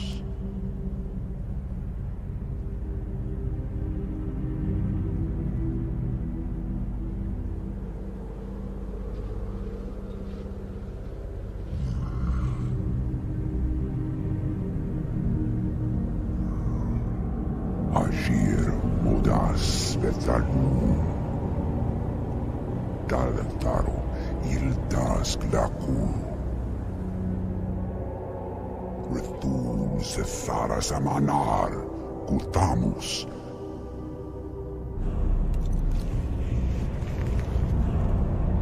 Belar Sumaris, Azaratha, Rakas, Ula.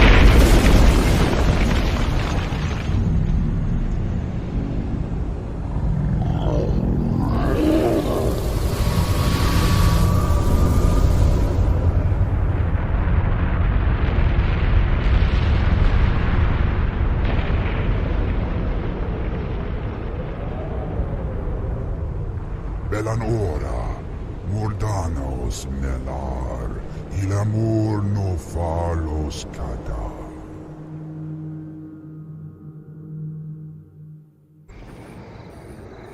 I am free after 10,000 years. Yet still my own brother thinks I am a villain. I'll show him my true power. I'll show him that the demons have no hold over me. Are you certain of that, Demon Hunter? Are you certain your will is your own? You reek of death, human. You'll regret approaching me. Come then. You'll find that we're evenly matched.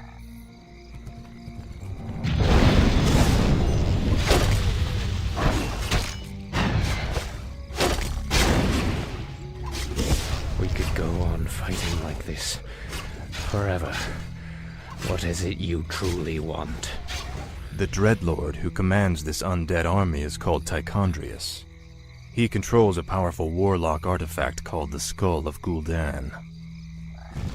It is responsible for corrupting these forests. And you wish for me to steal it? Why? Let's just say that I have no love for Tichondrius, and the Lord I serve would benefit from the Legion's downfall. Why should I believe anything you say, little human? My master sees all, Demon Hunter. He knows that you've sought power your whole life. Now it lies within your grasp. Seize it, and your enemies will be undone.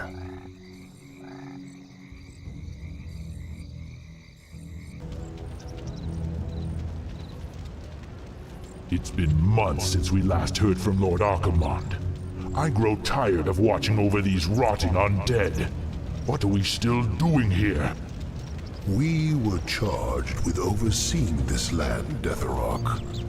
It is our duty to remain here and ensure that the Scourge is ready for action. True, though we should have received some kind of orders by now. The Legion was defeated months ago. How could they not know? Impossible to say, but the longer they remain in command, the more they run the Scourge into the ground. What? Who could possibly... Greetings, Dreadlords. I should thank you for looking after my kingdom during my absence. However, I won't be requiring your services any longer. Prince Arthas, this land is ours. The Scourge belongs to the Legion. Not anymore, Demon. Your masters have been defeated. The Legion is undone. Your deaths will complete the circle. Never! This isn't over, human.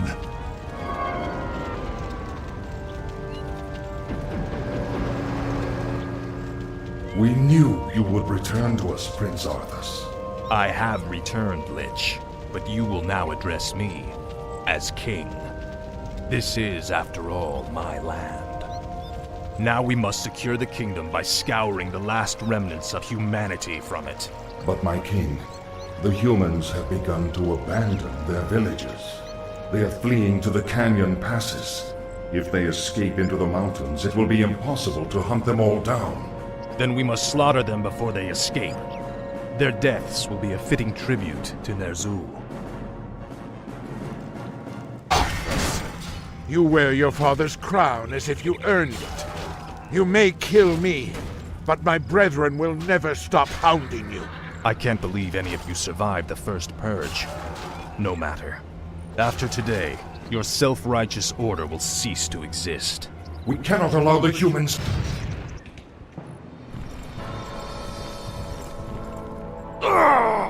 The pain is unbearable. What is happening to me? Danger draws near. Power is fading. Time is running out. King Arthas, do you need assistance? No. The pain is past. But my powers are diminished. Something is terribly wrong here. Shall we recall our forces? No. I will finish the hunt. We'll solve this mystery once our business is done. Our forces are under attack. At last, the Alliance is finished. Once we round up the last stragglers, we should be... not again. It is I, the Lich King. Danger draws near the frozen throne. You must return to Northrend immediately. Obey! My king, you are not well. Take me back to the capital. I have a long journey ahead of me.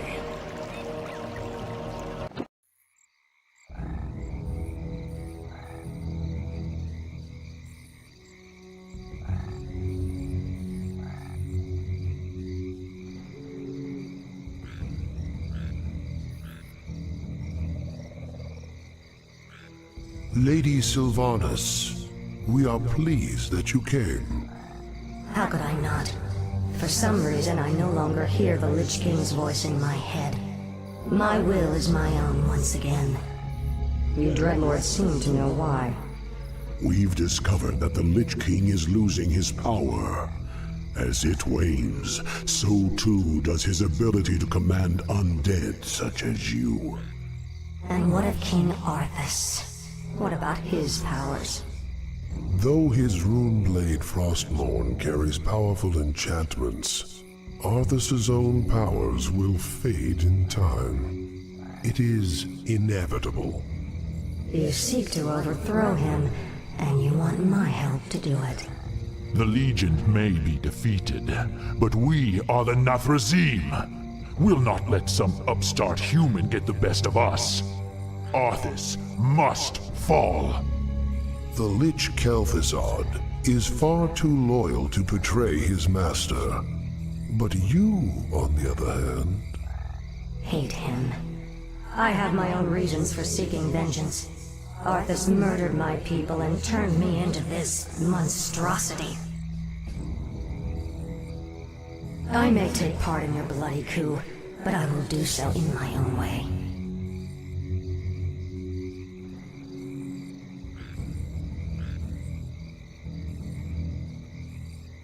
I, for one, do not trust her. Her heart is still elven. She will never side with us. Don't be too hasty. She has great spirit, but her hatred for Arthas will ultimately serve our cause. Agreed. Well, if that's settled, let the festivities commence. So the seizures have been getting worse? Yes. With my powers drained, I can barely command my own warriors. The Lich King warned me that if I didn't reach Northrend soon, all could be lost. Fear not, my king. Everything has been prepared for your departure. The ships are waiting at the coast, and... There's been a change of plans, King Arthas. You're not going anywhere. Assassins! It's a trap! You should never have returned, human. Weakened as you are, we have assumed control over the majority of your warriors. It seems your reign was short-lived. There are too many of them, my king. Flee! Escape from the city! I'll find my own way out and meet you in the wilderness. All right, Lich. Good luck.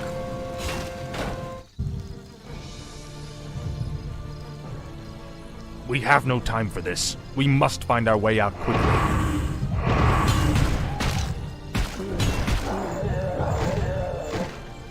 You have my thanks, ladies. But where is your mistress? Where is Sylvanas? She sent us to find you, Great King. We've come to escort you across the river. Once we cross it, we'll take refuge in the wilderness.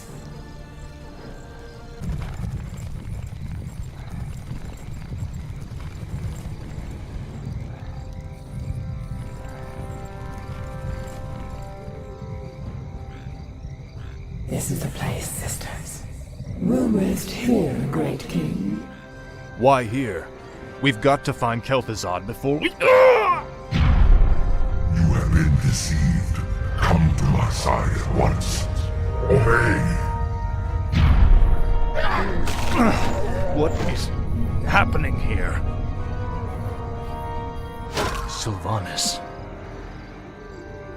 You walked right into this one, Arthas. It's time to even the scales. Traitor! What have you done to me? It's a special poisoned arrow I made just for you. The paralysis you're experiencing now is but a fraction of the agony you've caused me. Finish me, then. A quick death? Like the one you gave me? No. You're going to suffer as I did. Thanks to my arrow, you can't even run. Give my regards to Hell, you son of a bitch. Back, you mindless ones! You shall not fall today, my king.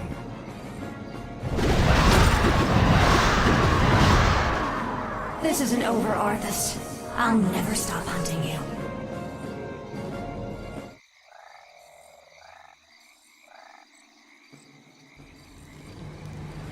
The effect of her arrow will wear off in time. All the preparations for your journey to Northrend have been made. You have been a loyal friend, Kel'Thuzad. I don't know what the future holds, or if I'll even return. But I want you to watch over this land. See to it that my legacy endures. I shall, King Arthas. I shall. Northrend. It feels like a lifetime since I was last here. Something out there is threatening the Lich King. We must reach Icecrown quickly. My king, we'll need to establish a base here first. But this island is nearly devoid of resources. What the? They look like High Elves. What are they doing here? Prince Arthas, we are the Blood Elves. We have sworn to avenge the ghost of Quel'Thalas. This dead land will be cleansed. Northrend belongs to the Scourge, elf. You made a terrible mistake by coming here. Slay them! Onward for the Scourge. Slay them in Ner'zhul's name. Who though?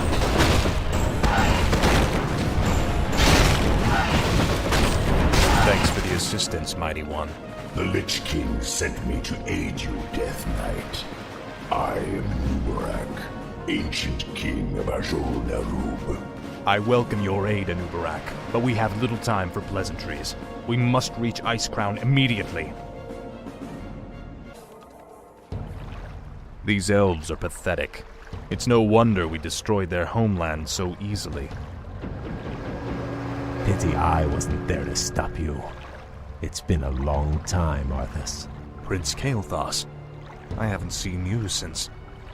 You lead these elves? This group, at least. What you faced here was merely a scouting force.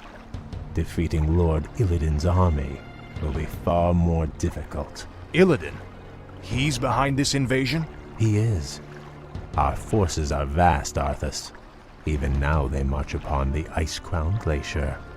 You'll never make it in time to save your precious Lich King. Consider this payment for Quel'Thalas and other insults. Make haste. My enemies draw near. Our time is almost spent. Are you well, Death Knight? My powers are weakening, but I'll be all right. He's right. We'll never reach the glacier in time. There is another route we might take, Death Knight. The ancient shattered kingdom of Azul-Nerub lies deep below us. Though it has fallen on dark times, it could provide us a direct shortcut to the glacier. We have little choice. Lead on, Anubarak. There is a dragon that lives in the hills nearby. The creature may hold artifacts that could protect us on our march. You dare enter my lair. I am Sapphiron, ancient servant of Malygos the Spellweaver. Explain yourselves. Sorry we don't have time to chat, Great Worm. We've come to murder you and steal whatever artifacts you've hoarded over the centuries. Honesty? How refreshing. None may challenge Sapphiron and live. At least I still have enough power to do this.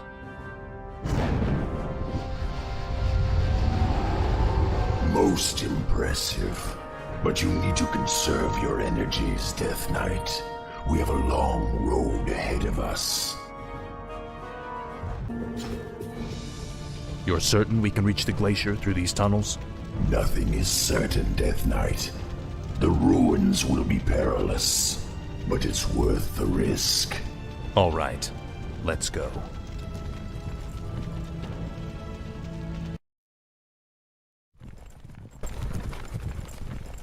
We've been walking for hours. We've got to quicken our pace. The Lich King is defenseless without us.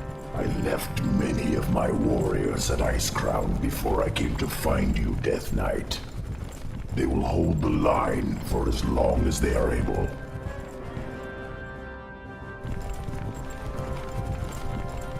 Tell me, where are all of your people? Shouldn't there be Nerubians around here, undead or otherwise? I've been wondering about that myself. Something must have driven them all off. We did, you rotting bastards! We've been watching you all along! Muradin's dwarves. Impossible. Doesn't anyone stay dead anymore? We've been wandering this forsaken land ever since you killed Muradin and left us to rot, Arthas. Our leader, Baelgun, led us into the ruined city to survive, but there's no way we're letting you in. We have no time for these games. Sapphiron, attack!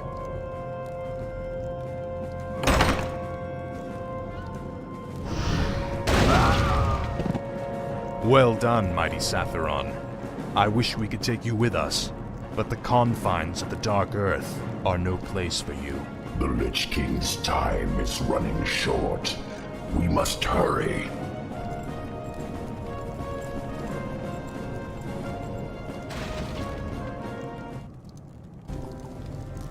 Set off the charges! Blow the bridge before they get across! No! Stop them before they...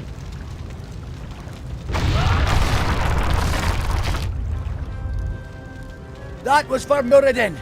Now you'll never get across. There are other passages through the labyrinth, Death Knight. We will find another way. Nerubians are your kin. Why are they hostile to us? Many of us who fell during the War of the Spider were brought back to serve the Lich King. These warriors, however, never died. Foolishly, they still fight to liberate Nerub from the Scourge. Gold. The air smells awful in here. Something doesn't feel right. If the dwarf's story was true, there's no telling what awaits us in the darkness. This stairwell leads into the heart of the old Nerubian Empire. We must be cautious. By all means. You first.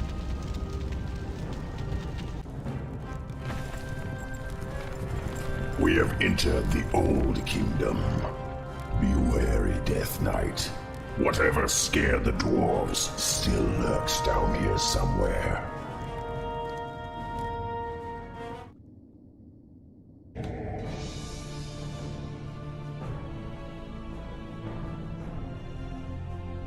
We cannot take them all. Hurry, Death Knight! Up the stairwell! Hurry! We're running out of time, Anubarak. How far are we from the exit? Not far. We have entered the Upper Kingdom. The exit should lead us to the base of the glacier itself. However, there are still hidden traps and pitfalls to account for.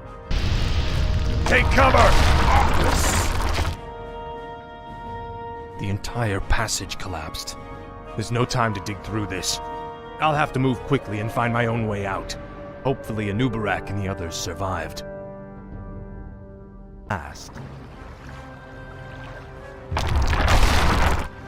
Anubarak, you made it. I see now why the Lich King chose you as his champion, Death Knight. Few men could have survived this labyrinth alone. At last. Now quickly, head through that door. The exit to the surface lies just beyond. It'll be good to see the sun again. Remember, Illidan and the true battle still await us in the world above. Hopefully our trek through the Dark Earth bought us the precious time we needed.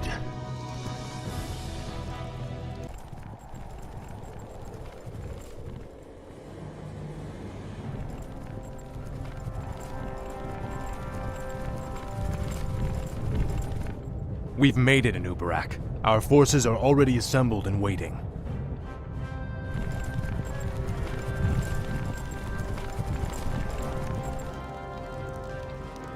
Greetings, King Arthas. You've arrived just in time. Illidan's Naga and Blood Elf forces have taken up positions at the base of the glacier and... Arthas, my champion. You have come at last. Master? There is a fracture in my prison, the Frozen Throne, and my energies are seeping from it. That is why your powers have diminished. But how? The rune blade Frostmourne was once locked inside the throne as well.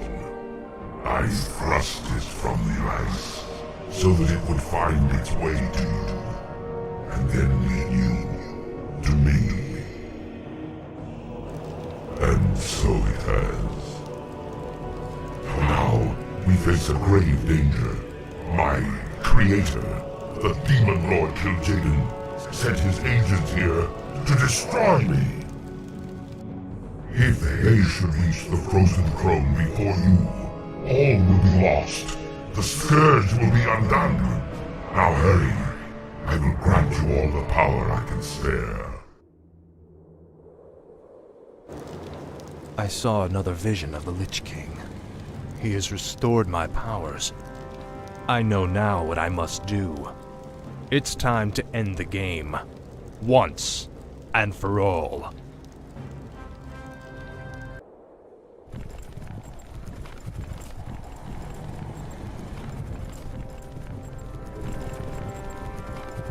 Time's running out in Ubarak. We've got to get inside the throne chamber before Illidan does. The throne chamber lies within the frozen peak at the center of the valley. It can only be opened by activating the 4 enchanted obelisks that surround it. Illidan's forces have already entrenched themselves near 2 of them. We'll need to drive them back and reactivate the obelisks ourselves.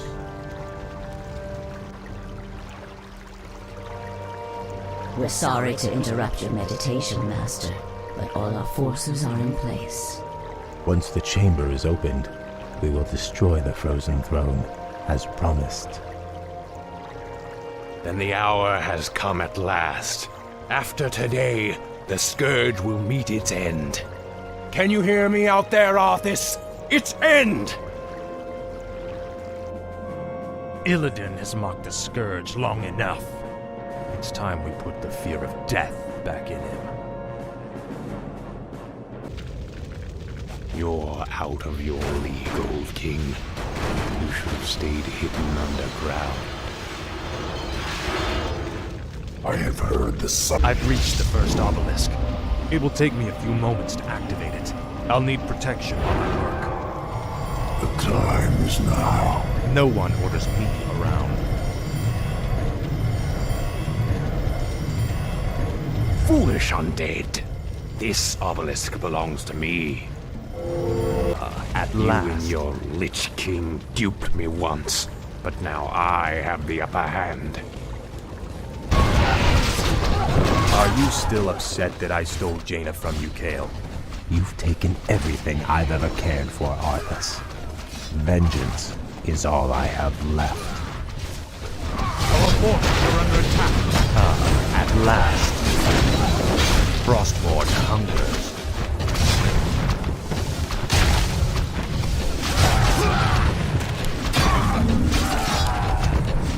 No one orders me. Our forces are under attack. This is more like it. I serve only the Frozen Throne. I'll consume the living and the dead.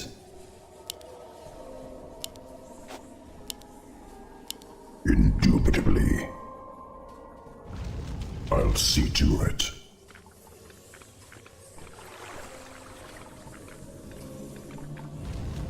Indubitably. Kinky. By Nerub, I'll consume the living and the dead. Kinky. I'll see to it. Indubitably. By Nerub.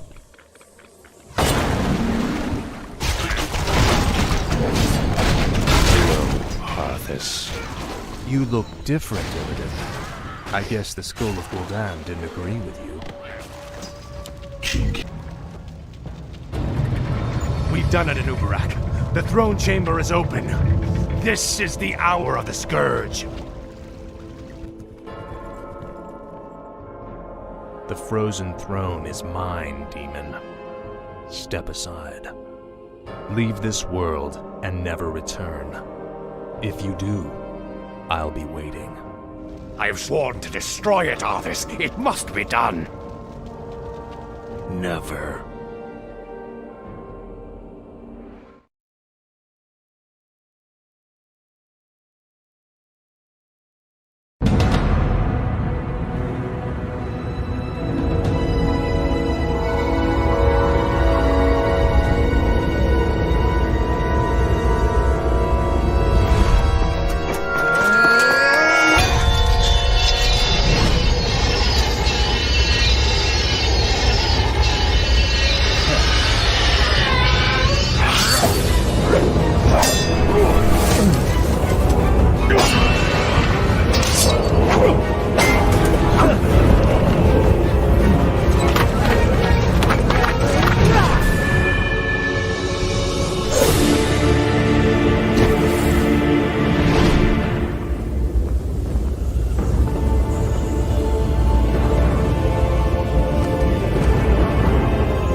Forget this business.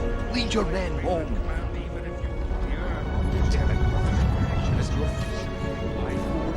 You lost your mind, Arthas. You lied to your men and betrayed the mercenaries who fought for you.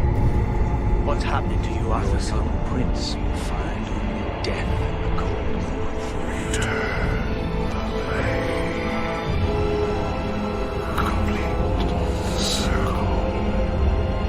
Release me from this prison.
The following is the letter sent by Arthas Menethil to Magni Bronzebeard after Arthas defeated the Dread Lord Mal'Ganis.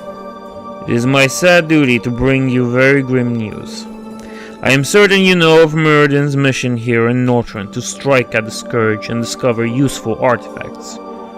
We fought together against the Scourge, and although I survived, Muradin fell to the undead and demons.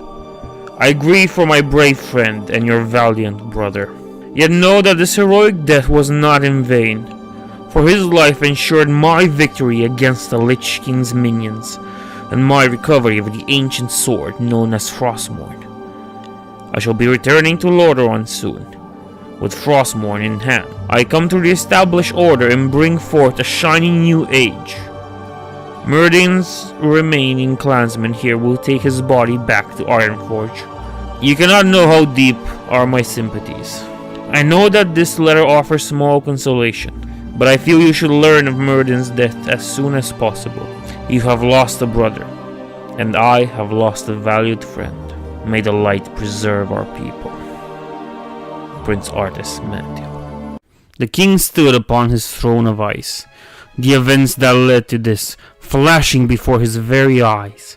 History he had always hated rushed through him, until the world of white and blue turned to one of green trees, fireplaces, and torches. And now Arthas stood at the head of a long table in a great hall. To his left stood an orc, his face painted with a white skull. Despite looking old, he was powerful, the skull on his face stretched by a disturbing smile. To Arthas' right stood a boy, small and sickly looking, with cracked lips. He was breathing heavily, like he was trying to speak. The orc was the one that broke the silence and promised Arthas there was so much more. Images from the past and future started to flash before Arthas once more. This time it was not his past but his future. He saw there knights from Stormwind carrying their flags, fighting alongside horde wolf riders, united in a goal against the Scourge. A unity of hatred. Another image then hit Arthas, one of humans and orcs fighting against each other, while also fighting the undead. Undead screaming orders with open minds, fighting alongside orcs and trolls and some bull-like creatures. Arthas saw Quel'Thalas. At the first glimpse it looked fine, but the scar was still there. His army was not though, and the elves were rebuilding. Arthas was engulfed from images. He no longer could distinguish if they were from the past or the future. He saw an undead dragon attacking Stormwind in a city full of orcs. What he first thought was Nerubians soon came to be nothing but bug-like creatures living in a desert, surrounded by obsidian statues and chimerian beasts. The symbol of Lordaeron flashed before his eyes, now red instead of blue, with a sword plunged itself in the middle of it. But even sooner, that turned to a red flame on a white background. Arthas heard a voice from beneath the waters, laughing at him, taunting him. Next, Arthas saw green, something about antlers and a human-like figure. He saw hope related to this person, this thing in front of him, but many other things planning to destroy this person. After that, he saw Frostmourne clash with a sword, one that was greater than any ordinary sword, just like his own, with a skull attached on its middle. Arthas came back to the great hall. The orc to his left, Ner'zhul, was laughing. Arthas knew that what he saw was not an illusion, but a future. The orc promised so much more if he would only continue on the path he already was on. Next, Arthas looked at the sickly boy. The boy met his eyes and smiled back towards him. Arthas knew that both the orc and the boy were him. The boy was his humanity, everything he ever cared about. everything he ever loved or dreamed. The orc was Ner'zhul, the Lich King. The boy looked healthier. Arthas noticed while looking at him when their gaze met. The young boy rose from his chair and tried to reach at Arthas to bring him back to his human self. But it was too late. Arthas had abandoned his humanity. Frostmourne impaled the boy like the blowing winds of Northrend, and Arthas' humanity disappeared. Ner'zhul cheered. His face was happy to see Arthas picking his side, the side of unification, where both were becoming one. But his laughter and his smile ended when Arthas drove Frostmourne through his chest. The orc, like the boy, vanished. Arthas was now the Lich King. Upon the frozen throne, the ice around Arthas was not a prison, but a second skin. A smile formed on Arthas' face under the helmet of the Lich King. The Lich King was awake. It's begun.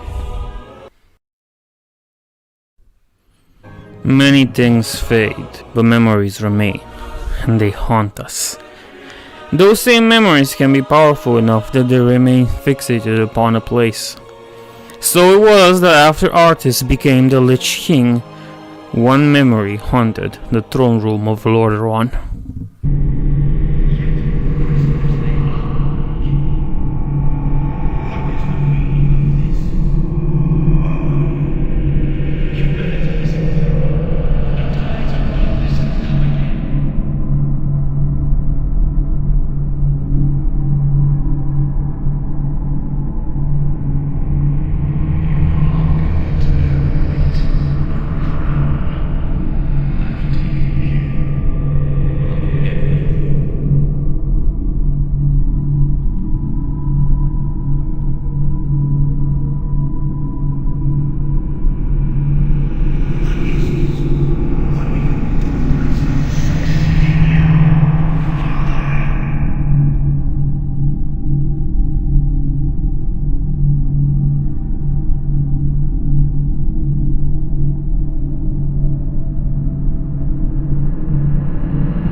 If you dare venture into the cavern of Frostmourne, there you will see another living memory, the one in which Arthas picks up Frostmourne.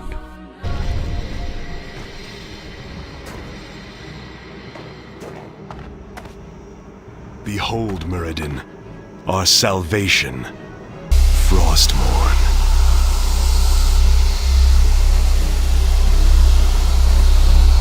Halt, lad. There's an inscription on the dais. It's a warning. It says, "Whomsoever takes up this blade shall wield power eternal. Just as the blade rends flesh, so must power scar the spirit." Oh, I should have known. The blade is cursed. Let's get the hell out of here.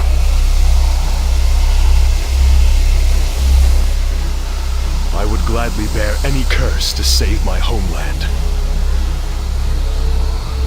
Leave it be, Arthas. Forget this business and lead your men home. Damn the men! Nothing shall prevent me from having my revenge, old friend.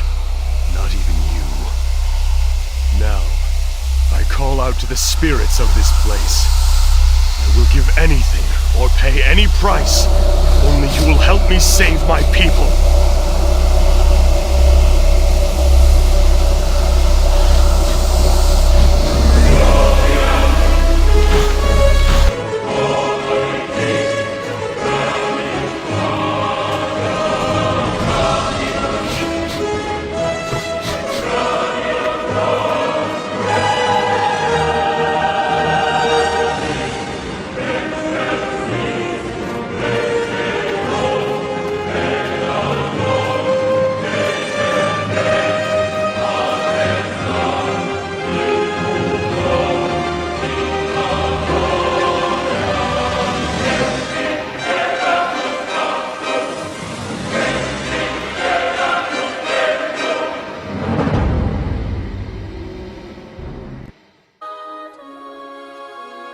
A little ghostly child can show you how Arthas felt when his sword fell upon his own men, and he turned them into the undead.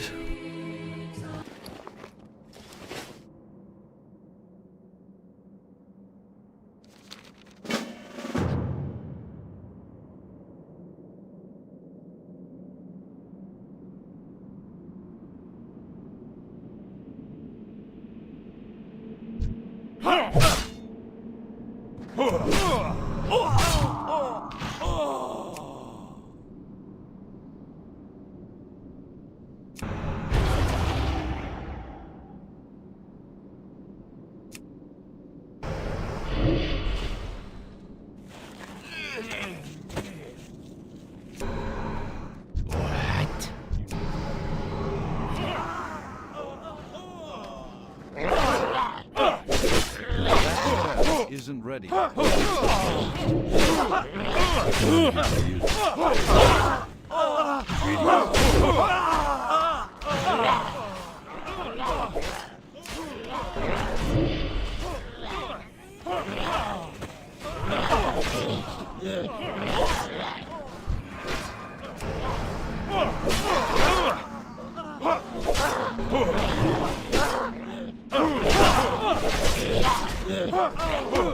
What can I do?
Can I help you?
Or his greatest fight by that point, when the hunter met the prince once more.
It's too far away.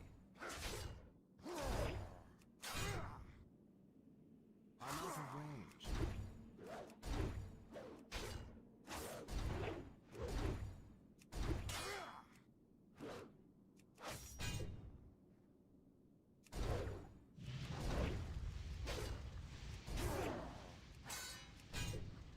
It's too far away.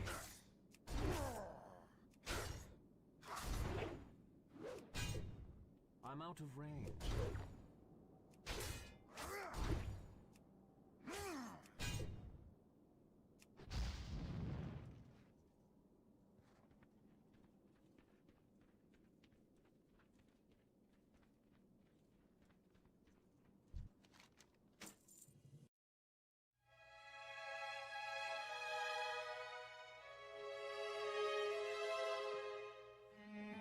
But the Lich King would not lay upon a frozen throne and wait. In truth, Arthas had other plans.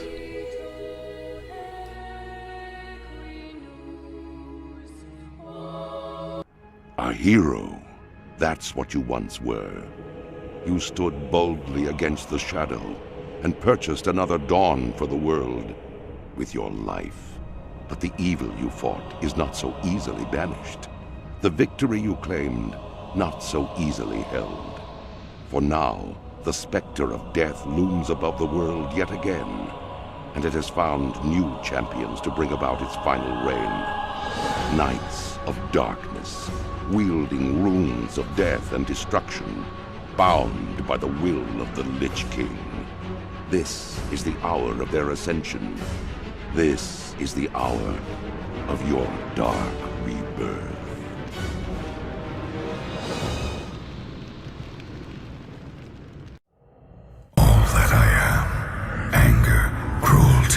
Vengeance I bestow upon you, my chosen knight. I have granted you immortality, so that you may herald in a new, dark age for the Scourge. Gaze now upon the lands below us. The Scarlet Crusade scurries to undo my work, while Light's hope stands defiantly against us, a blemish upon these plague lands. They must all be shown the price of their defiance. You will become my force of retribution. Where you tread, doom will follow. Go now and claim your destiny, Death Knight.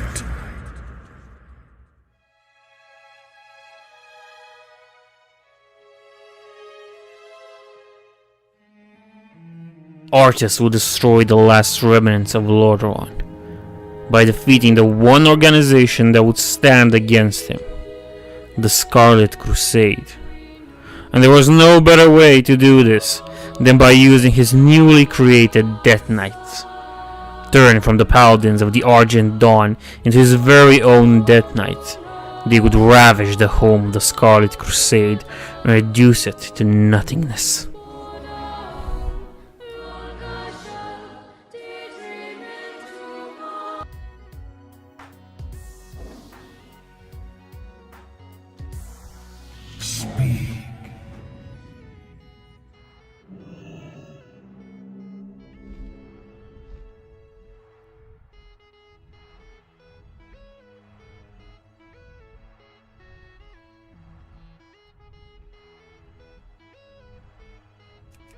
That spell isn't ready yet.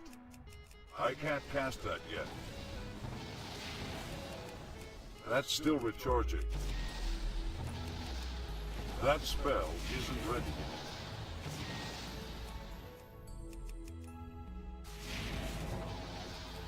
That's still recharging. That spell isn't ready yet.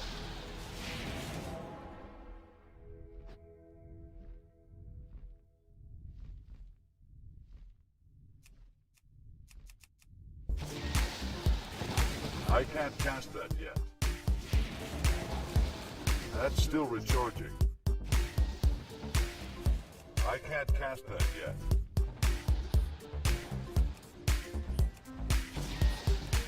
That spell isn't ready.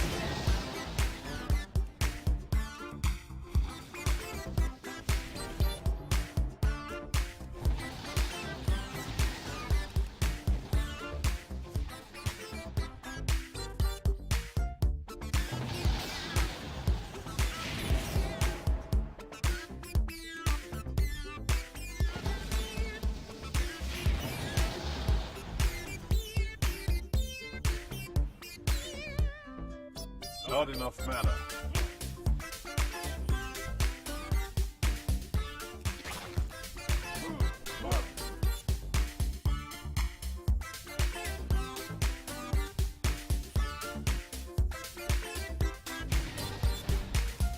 That's still recharging. That spell isn't ready yet.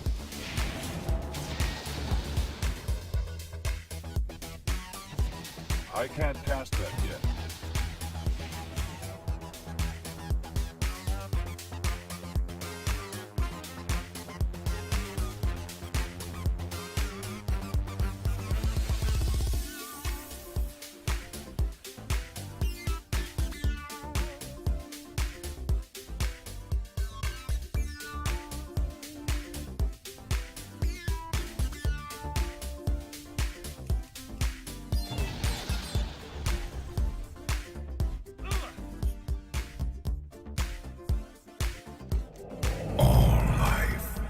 Must end.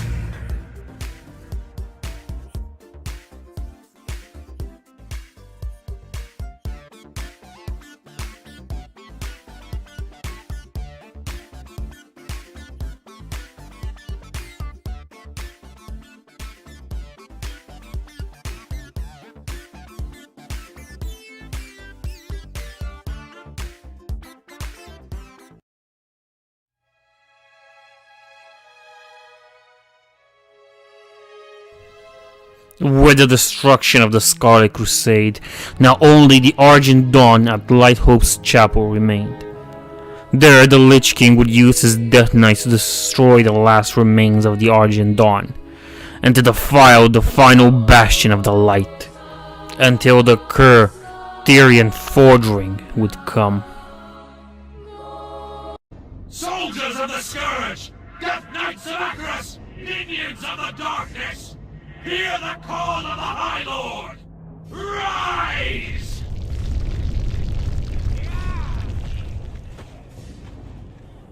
Ours is not to question, only to act.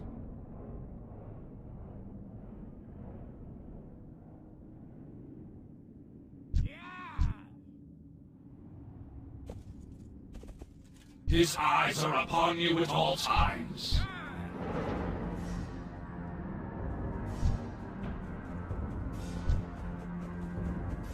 Obey, or be eliminated.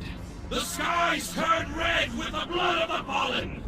The Lich King watches over us, minions! Leave all the ashes and misery in your destructive wake!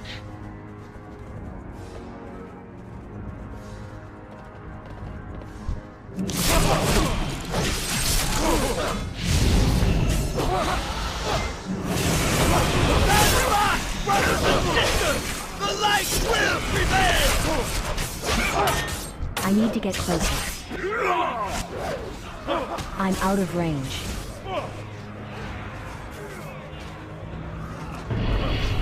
You will do as I command! I am in control here!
I can't attach that.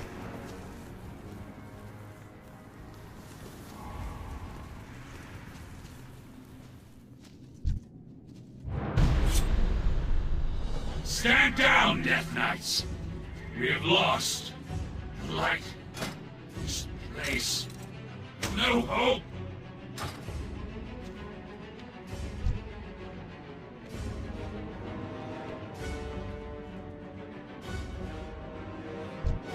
Have you learned nothing, boy? You have become all that your father fought against. Like that coward Arthas, you allowed yourself to be consumed by the darkness, the hate, feeding upon the misery of those you tortured and killed. Your master knows what lies beneath the chapel. It is why he dares not show his face. He sent you and your Death Knights to meet their doom, Darien. What you are feeling right now is the anguish of 1,000 lost souls. Souls that you and your master brought here. The light will tear you apart, Darien. Save your breath, old man. It might be the last you ever draw. My son. Father! Dear, beautiful boy. What? Father, you have returned.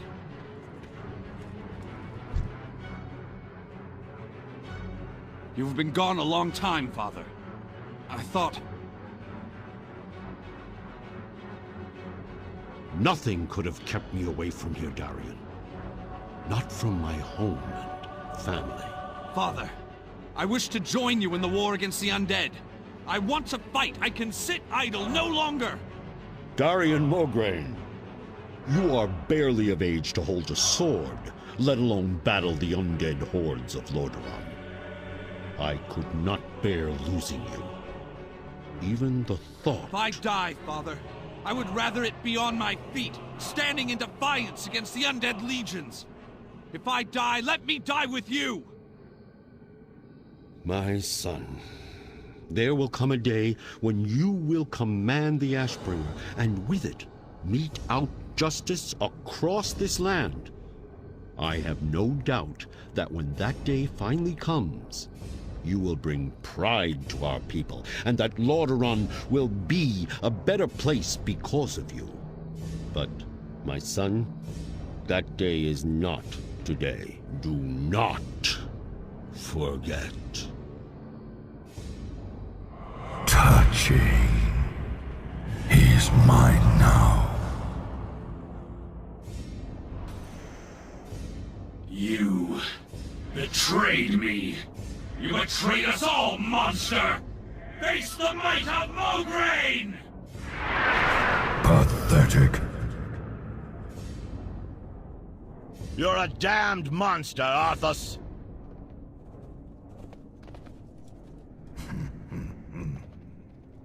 You were right, Fordring. I did send them in to die. Their lives are meaningless. But yours... How How simple it was to draw the great Tyrian Ford ring out of hiding. You've left yourself exposed, Paladin. Nothing will save you.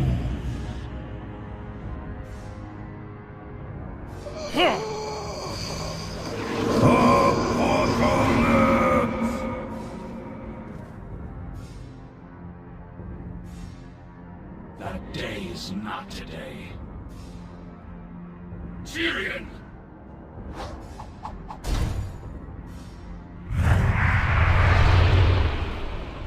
Arthas!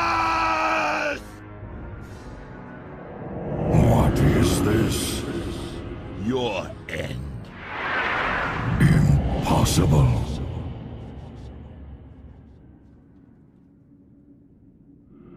This is not over.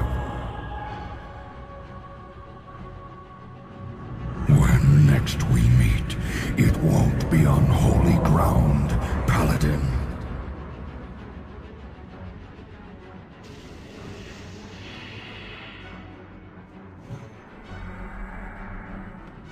Rise, Darian, and listen.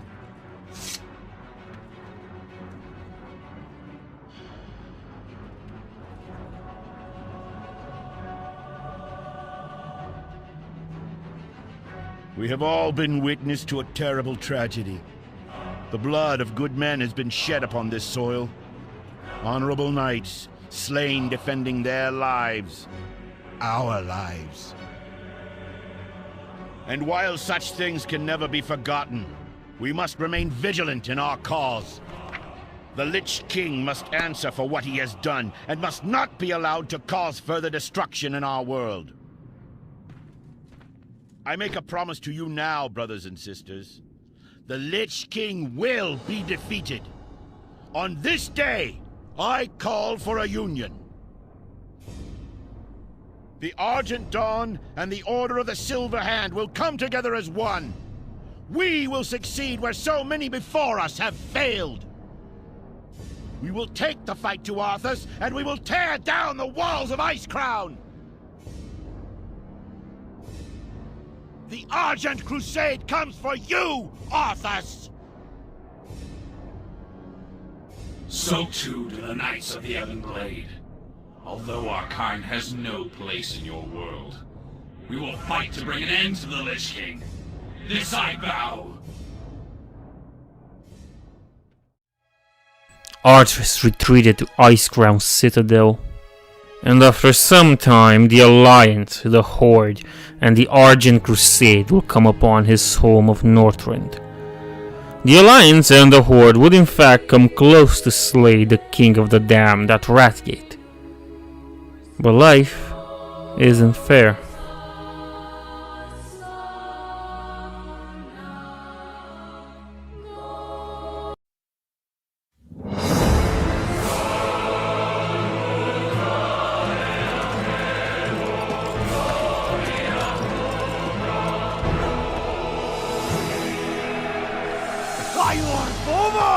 Take the lead! For Morderon! For the Alliance!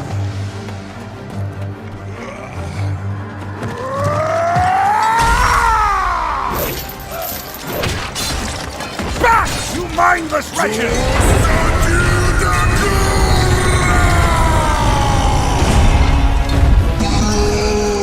Fight on, brothers!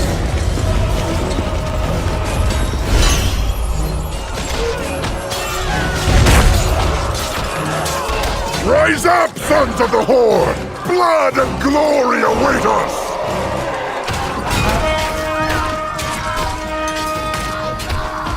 Montalgar! For the Horde! I was wondering if you'd show up. I couldn't let the Alliance have all the fun today.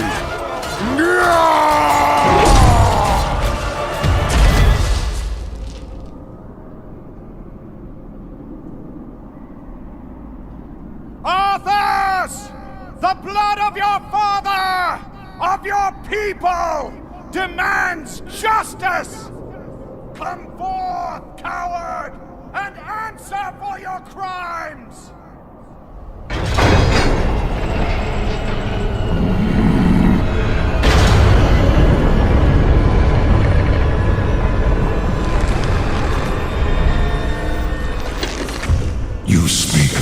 justice of cowardice. I will show you the justice of the grave and the true meaning of fear. Enough talk! Let it be finished!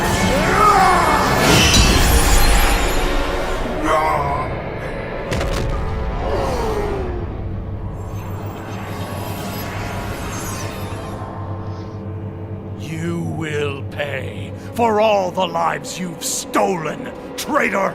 Boldly stated, but there is nothing you can... What? Did you think we had forgotten? Did you think we had forgiven? Behold now the terrible vengeance of the Forsaken! Sylvanas. Death to the Scourge! And death to the living!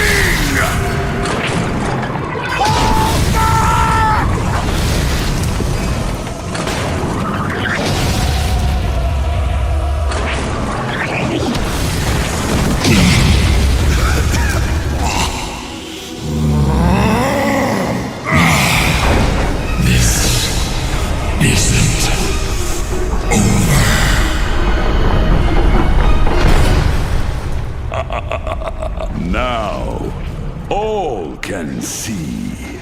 This is the hour of the Forsaken. We're finished. No escape for any of us.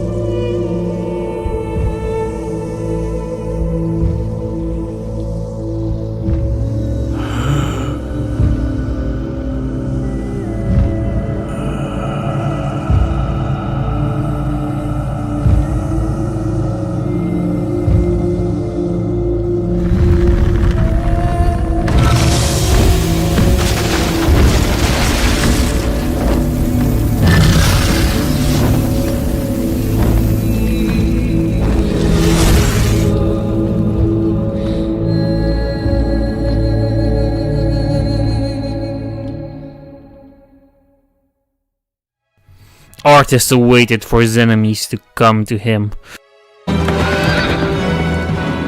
Rise up, Argent Crusaders! The hour of justice has come!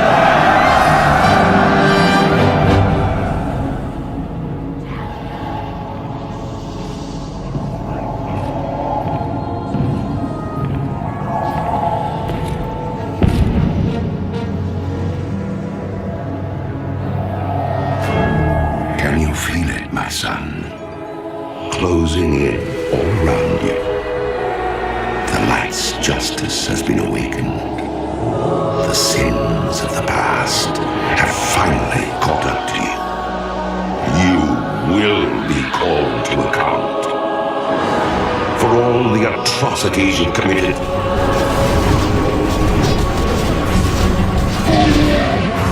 The unspeakable horrors you've let loose upon this world.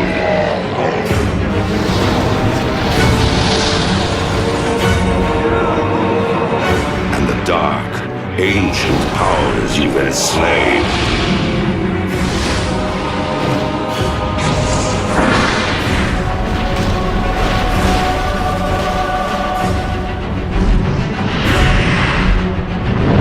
Though my soul was one of the first to be devoured by your evil, there are thousands more bound within this blade, and they cry out for release.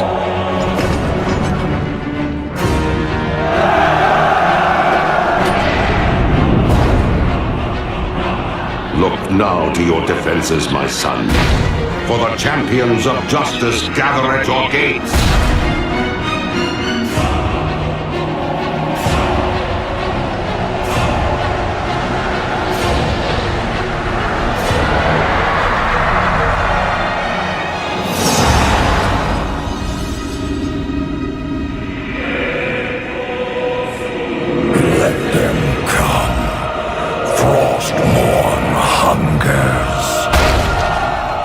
And through the ice and the sorrow, his former Death Knights and the Argent Crusade would unite to create the Ashen Verdict against him.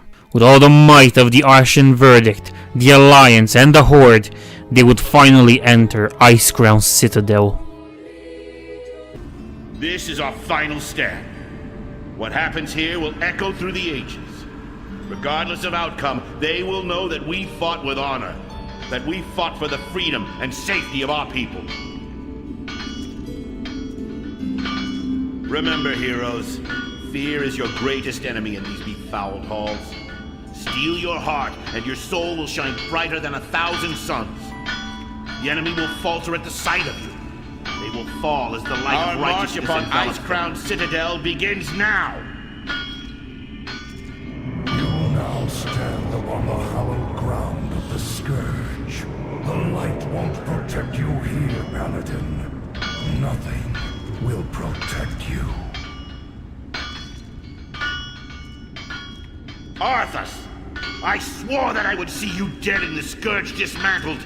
I'm going to finish what I started at Light's Hope. You could have been my greatest champion, Fordring. A force of darkness that will wash over this world and deliver it into a new age of strife. But that honor is no longer yours. Soon, I will have a new champion.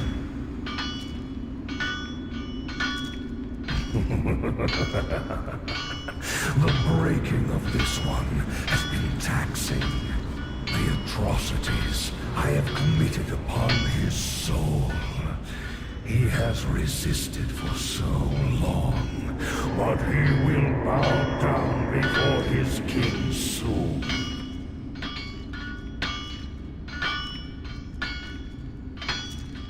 Never!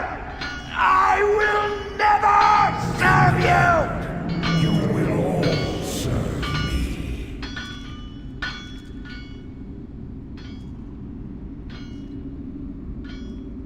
The Paladin still lives? Is it possible, High Lord? Could he have survived? The power of the light knows no bounds, Sarfang. His soul is under great strain, but he lives. For now. Then we must save him. If we rescue Bolvar Fordragon, we may quell the unrest between the Alliance and the Horde. Our mission is now clear. The Lich King will answer for his crimes, and we will save High Lord Bolvar Fordragon.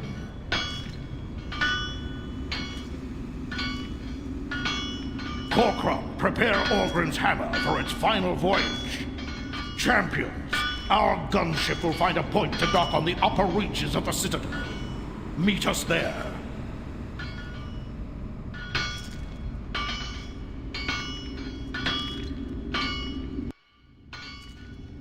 Could it be, Lord Fordring? If Bolvar lives, mayhap there is hope for peace between the Alliance and the Horde. We must reach the top of this cursed place and free the Paladin!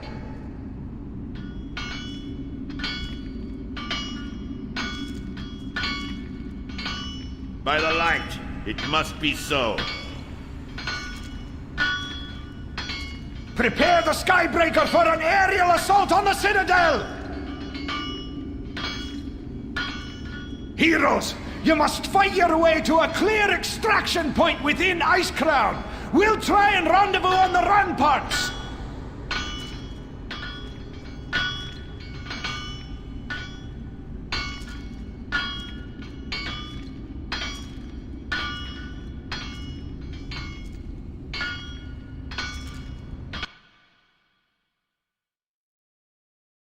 Atop the citadel of ice, Arthas looked at his enemies that have sacrificed so much to reach him.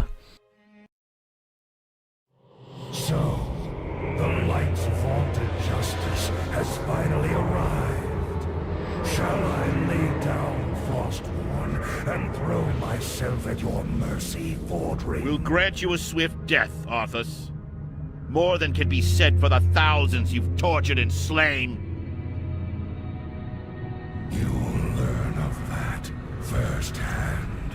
When my work is complete, you will beg for mercy, and I will deny you. Your anguished cries will be testament to my unbridled power.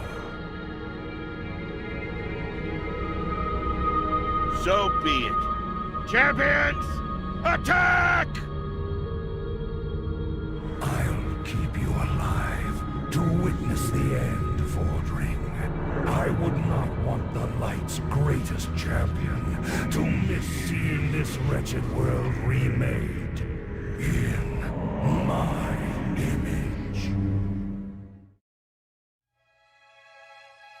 Arthas fought them, toyed with them, analyzed them. His plan would be complete, and he would have his will.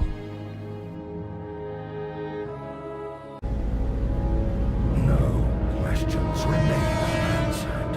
No doubts linger. You are Azeroth's greatest champions. You overcame every challenge I laid before you. My mightiest servants have fallen before your relentless onslaught. Your unbridled fury.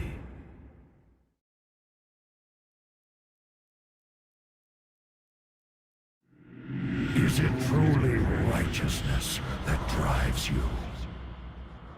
I wonder.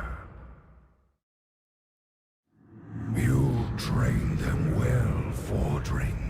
You delivered the greatest fighting force this world has ever known, right into my hands, exactly as I intended.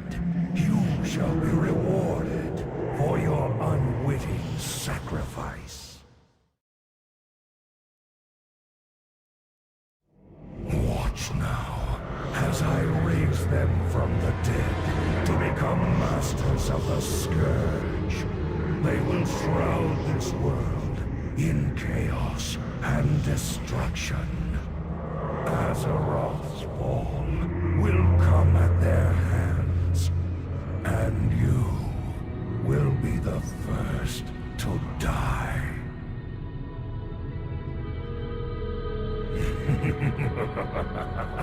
I delight in the irony. Light, grant me one final blessing. Give me the strength to shatter these bonds.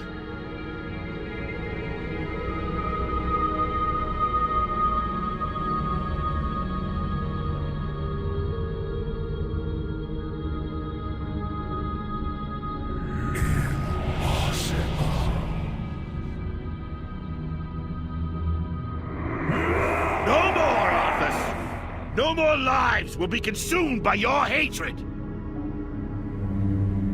Free, at last. It is over, my son. This is the moment of reckoning. Rise up, champions of the light! Now I stand, the lion before the lambs, and they do not fear. They cannot fear.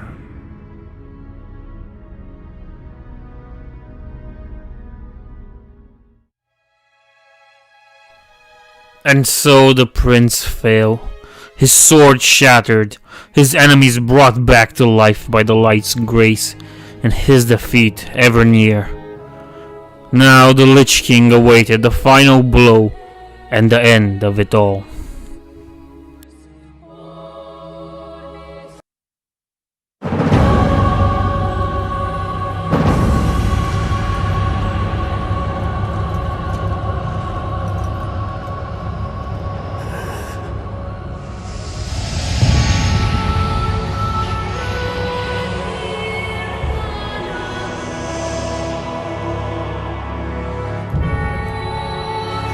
Father, is it over?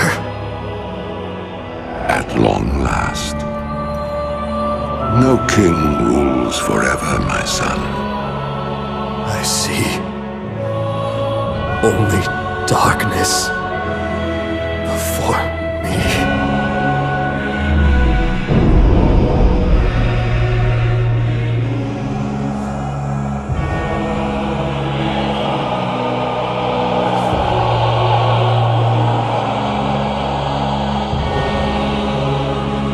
Without its master's command, the restless scourge will become an even greater threat to this world.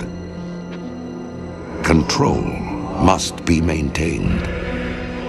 There must always be a Lich King.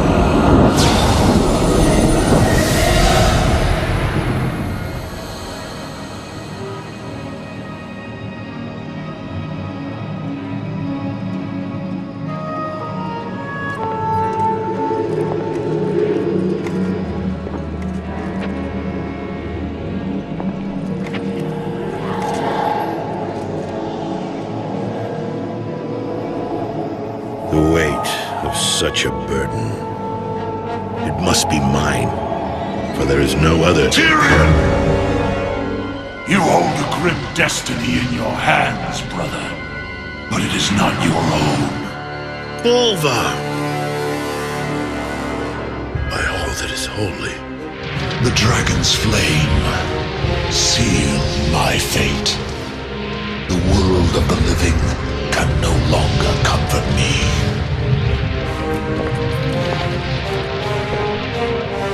Place the crown upon my head, Tyrion. Forevermore, I will be the jailer of the damned. No, old friend. I cannot. Do it, Tyrion! You and these brave heroes have your own destinies to fulfill. This last act of service is mine.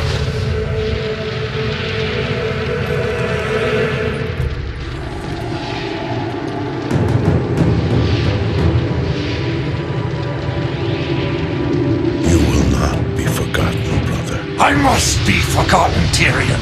If the world is to live free from the tyranny of fear, they must never know what was done here today.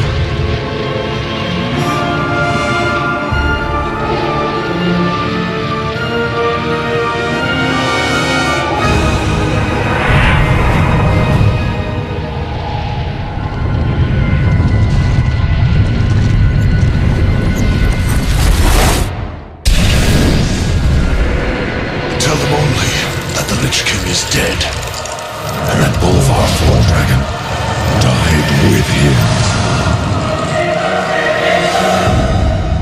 Now, go! Leave this place, and never return.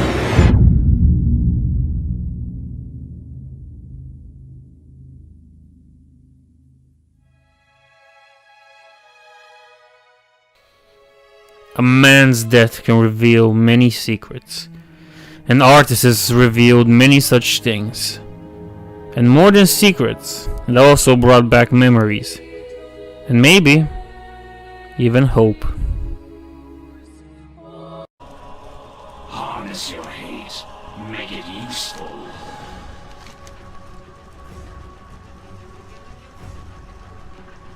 A shadow of hope remains.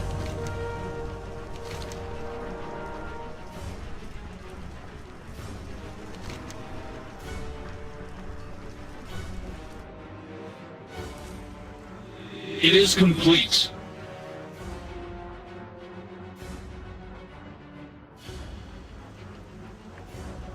Where most would falter, you have overcome.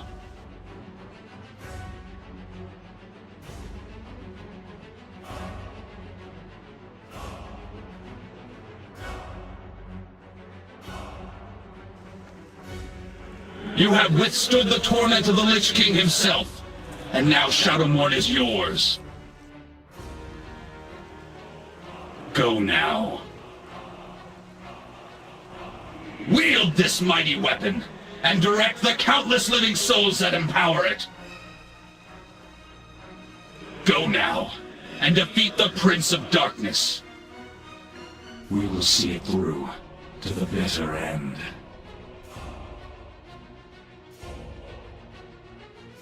We are eternal. We are unyielding.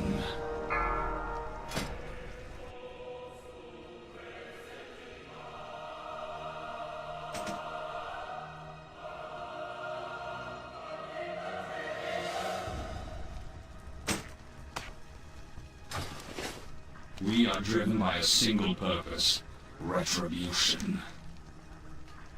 I am in your debt.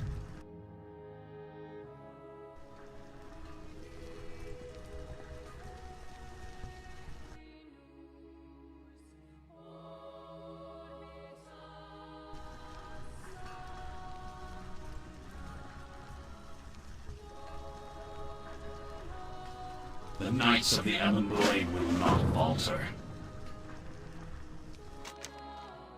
Okie dokie.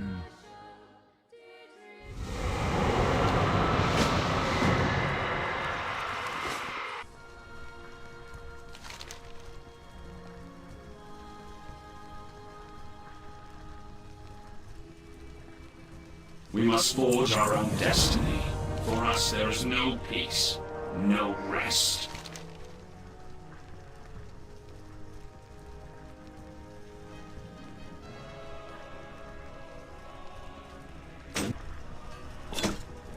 Well, aren't you lucky? Is full.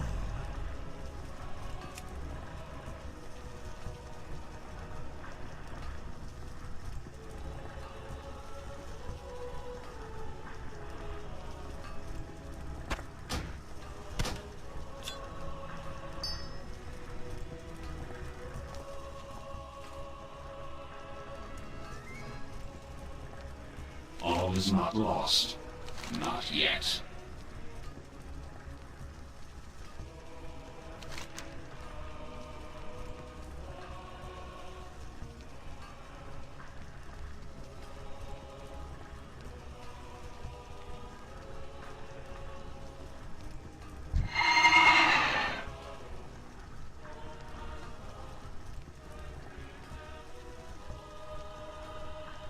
A shadow remains.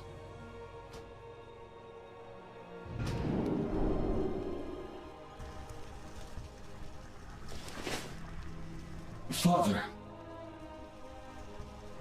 Darian, my son. At last, I am able to lay my eyes upon you again. Father, I feared for your sanity. The Lich King tormented me without end, Darian.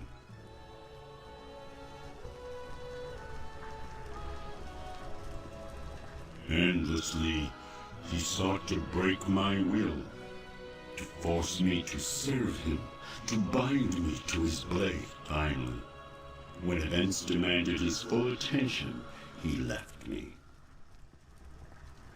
The one memory I clung to, Darian, the one thought that kept me from giving in, it was your sacrifice, my son, that again saved me from eternal peril. Father, for you, I would give my life 1,000 times.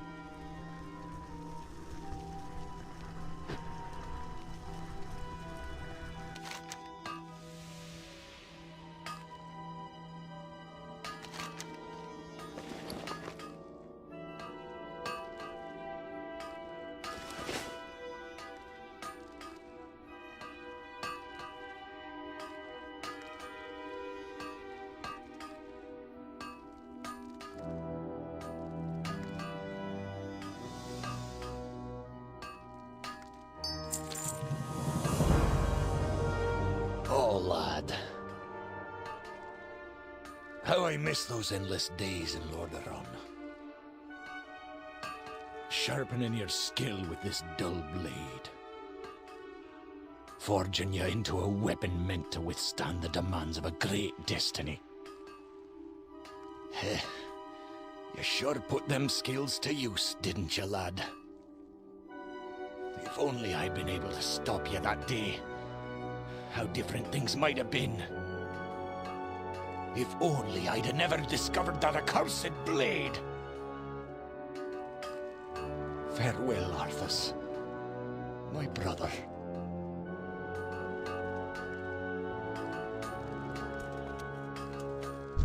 Shh, I'm trying to think here.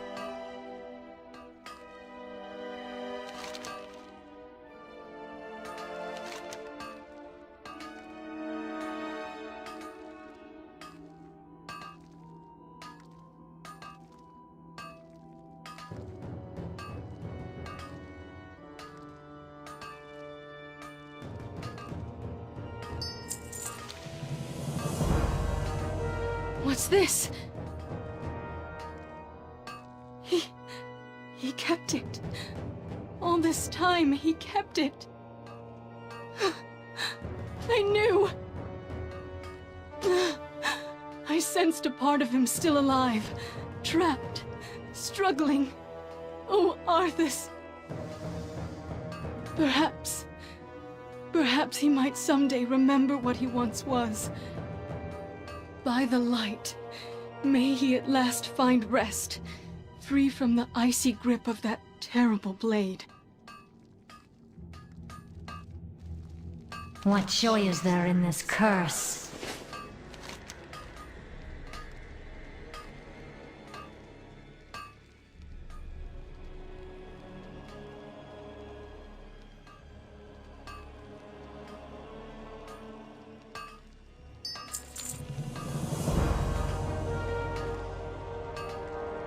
So, it is done. I had not dared to trust my senses. Too many times has the Lich King made me to be a fool. Finally, he has been made to pay for the atrocities he imposed upon my people. May Azeroth never fail to remember the horrible price we paid for our weakness, for our pride. But what now, hero? What of those freed from his grasp, but still shackled to their mortal coils? Leave me. I have much to ponder.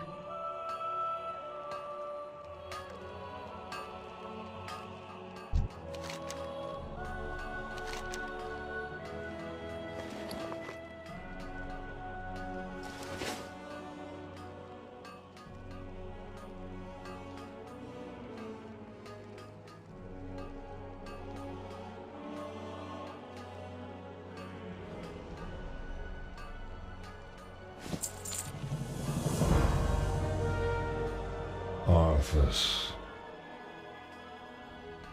Alas, hero of Azeroth, you give me a greater gift than you know. Long have I struggled to forgive the prince for his terrible transgressions. My soul has been racked with unbearable anxiety, dark thoughts, distancing me from the light. I recall clearly the gleam of pride in his eye as he stood before me, eager to defeat the enemies of the light. Eager to defend his people, no matter the cost. It is this memory of Arthas that I choose to keep in my heart. I shall always be in your debt, friend. Thank you.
You exist by his whim alone.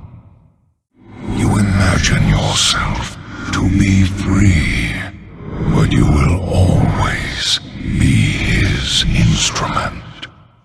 So many fallen kings, silent in their numberless graves. Even the mighty are rendered nameless by time. Every king must kneel before death. The darkness does not die. Rage against the nightmare. Struggle as you will. The infinite dark is patient. We will all be claimed in the end. See the spirits writhe and twist. The numberless shades forsaken by time. The dead outnumber the living, and always will. You believe that you are in control, that your will is your own. Yet you do as he commands.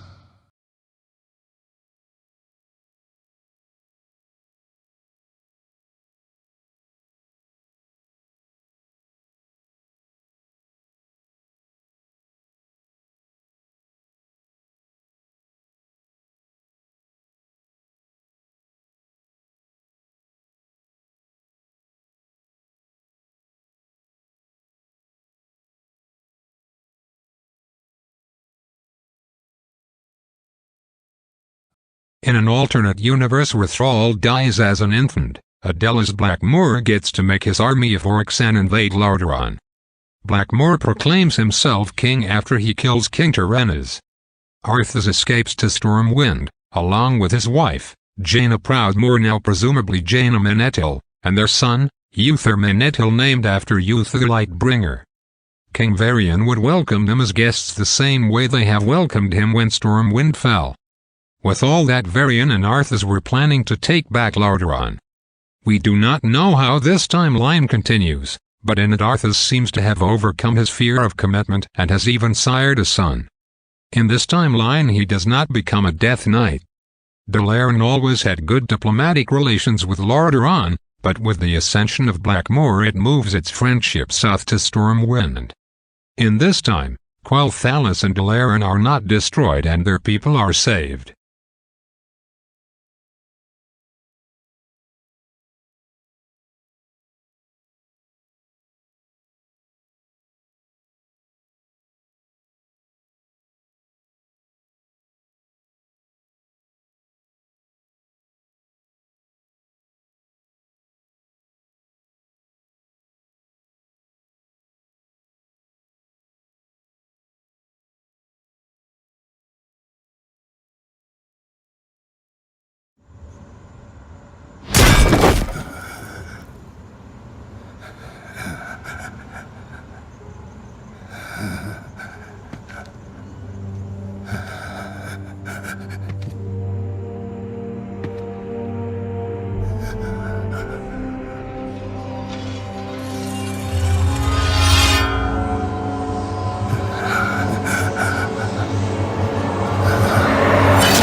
Light, save my soul.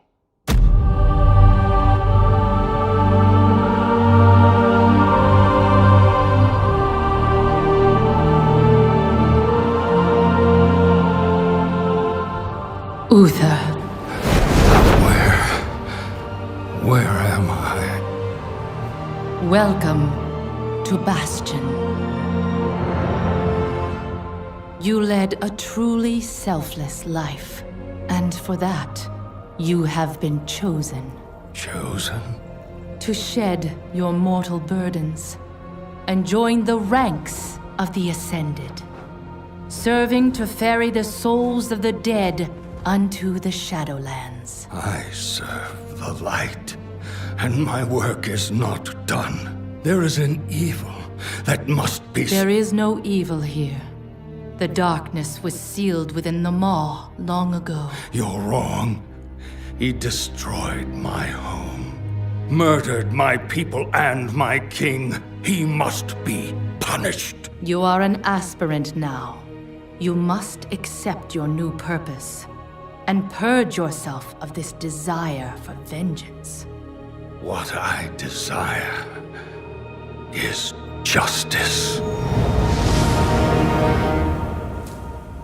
Devos, why are you training this soul? It is beneath your station as a paragon. He cannot let go. He continues to demand retribution for his death.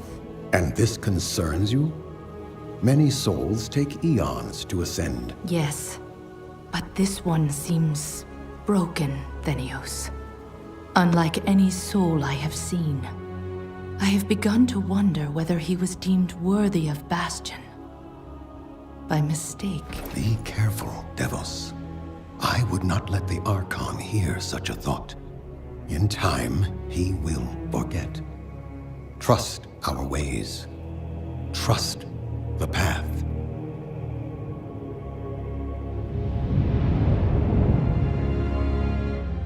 Devos, how long must we train? Until you are ready to ascend.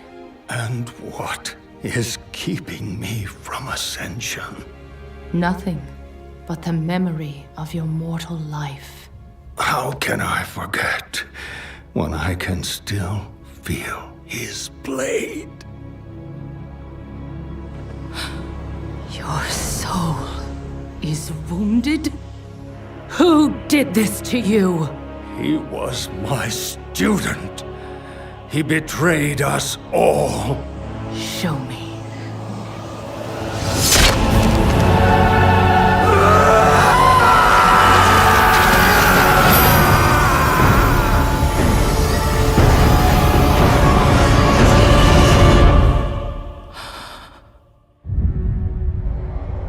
The runes on his blade were unmistakable. This dark agent runs free on a mortal world with the power of the Maw itself in hand. Our realm is imperiled. Impossible. The Maw is inescapable. You must return to the path. If he had purged his life, we never would have known of this calamity. The path is flawed. Enough! The order of the Shadowlands depends on the execution of our eternal charge. You will abandon this course. As you command, my Archon.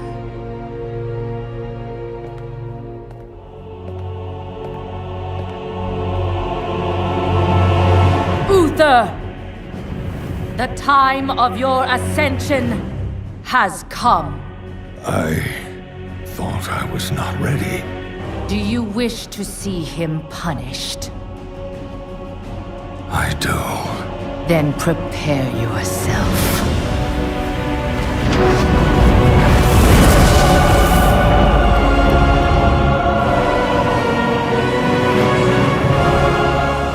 The moment he falls, we will claim him.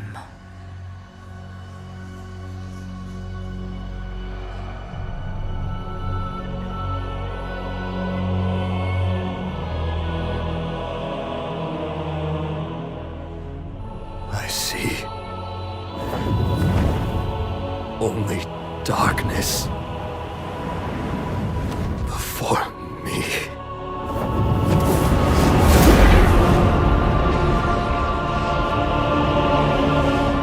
Now, cast him into the maw. Return him to the darkness he served.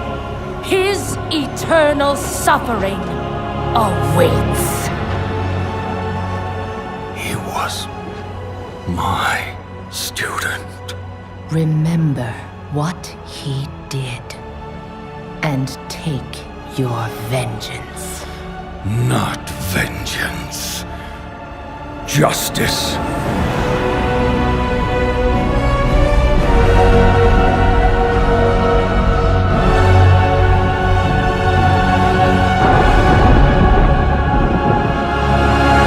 This is Alonsus Chapel in Stratholme. The day I became the first of the Paladins. Come, Uther. Take your spot so that we may begin.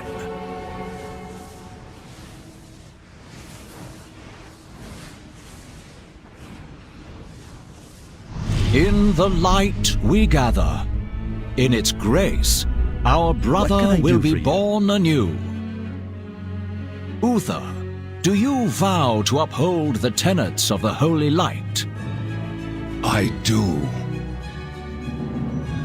What are these tenets?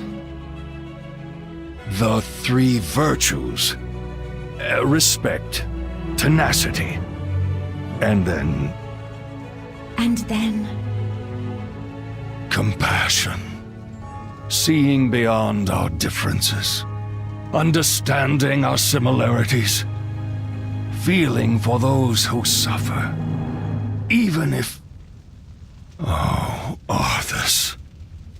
Wait. What is that? In the corner?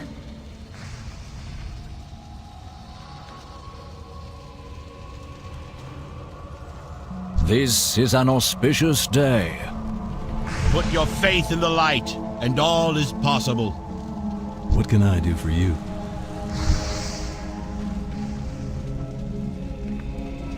Only by working together can we succeed.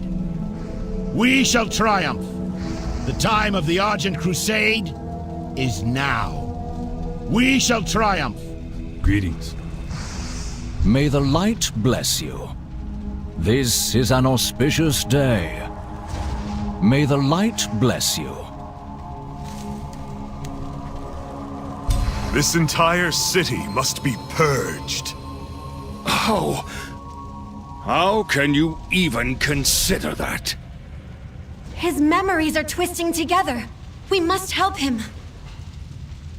No, Clea. He must face this on his own. Good day to you.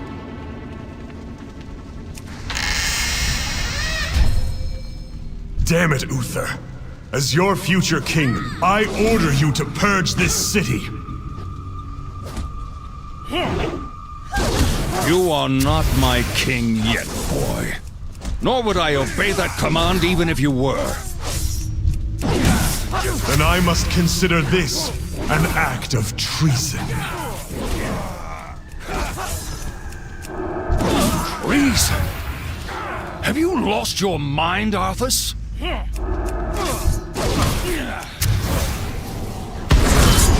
These memories, they are not one and the same. Do you vow to walk in the light and spread its wisdom? Your grief and regret haunt you still, as does Arthas. Do you vow to vanquish evil and protect the weak and innocent? I do. Arise, Uther, as a paladin of Lordaeron, first of the Order of the Silver Hand. Feeling nervous, Arthas? This is the day Arthas became a paladin. I remember it well. Honestly, yes. I see your devotion to the light and feel doubt cloud my heart. You've taught me so much, Uther, but I sometimes wonder if I'm truly meant to walk this path.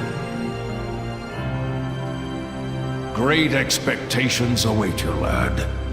I have faith that you will exceed them all. But for now, let's spar. That should clear your mind. It always does. No. I should have listened to him. Why didn't I listen? You sought to comfort a troubled student. None can fault you for such an act. Tell that to all of the innocents he slaughtered. I set him on that path. You guided him on the path of justice. He is the one who strayed from it. May the light Forgive me.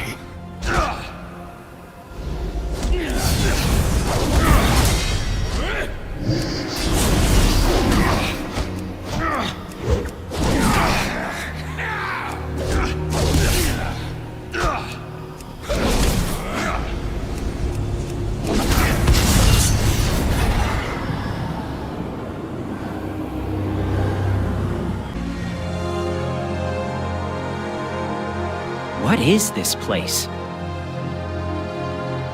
This is the moment of your death, isn't it? He came for the urn. The one that held the ashes of the father he slew.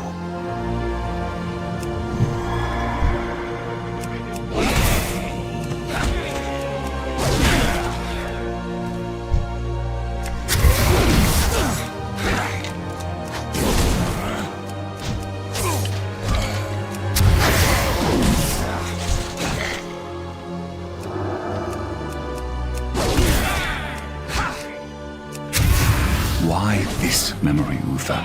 Why linger here? In that moment, I failed him. I did not uphold the virtues. Compassion, least of all. My heart had never been so cold.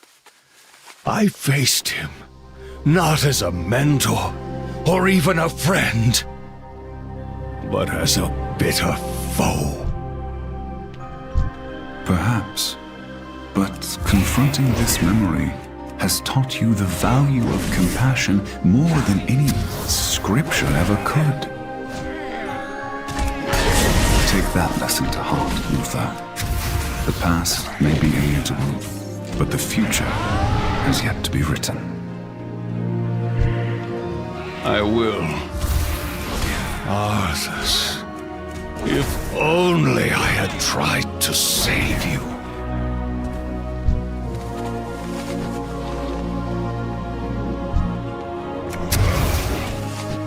Face me, Uther, and I'll make sure you die quickly.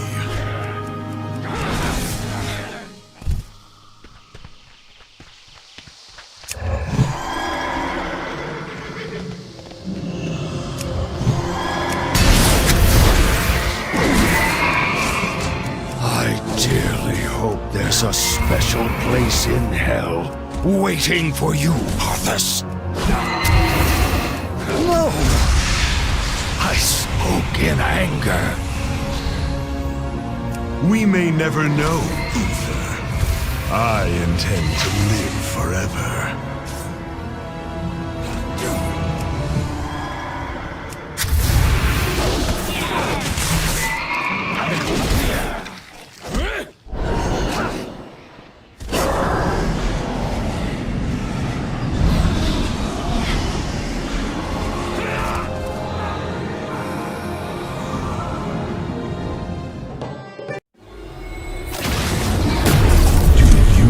Understand.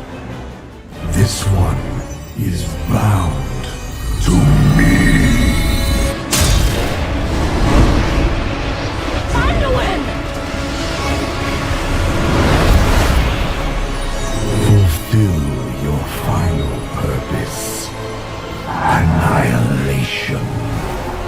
The fate of all who carry my blade. My son, this blade does not belong to darkness. It was forged by valor. And also by honor. Its legacy and ours are with you, even here.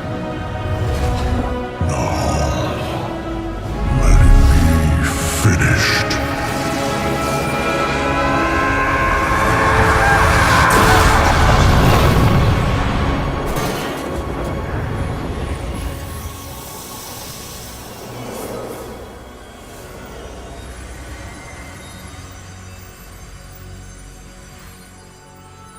Arthas. Is this all that remains of him? The last flicker of his scarred spirit, consumed in the forges of the jailer. No crown, no throne, not even a soul left for judgment. I hated you, hunted you, and with each selfish act, became you. That is my burden to bear. But your legacy is at an end.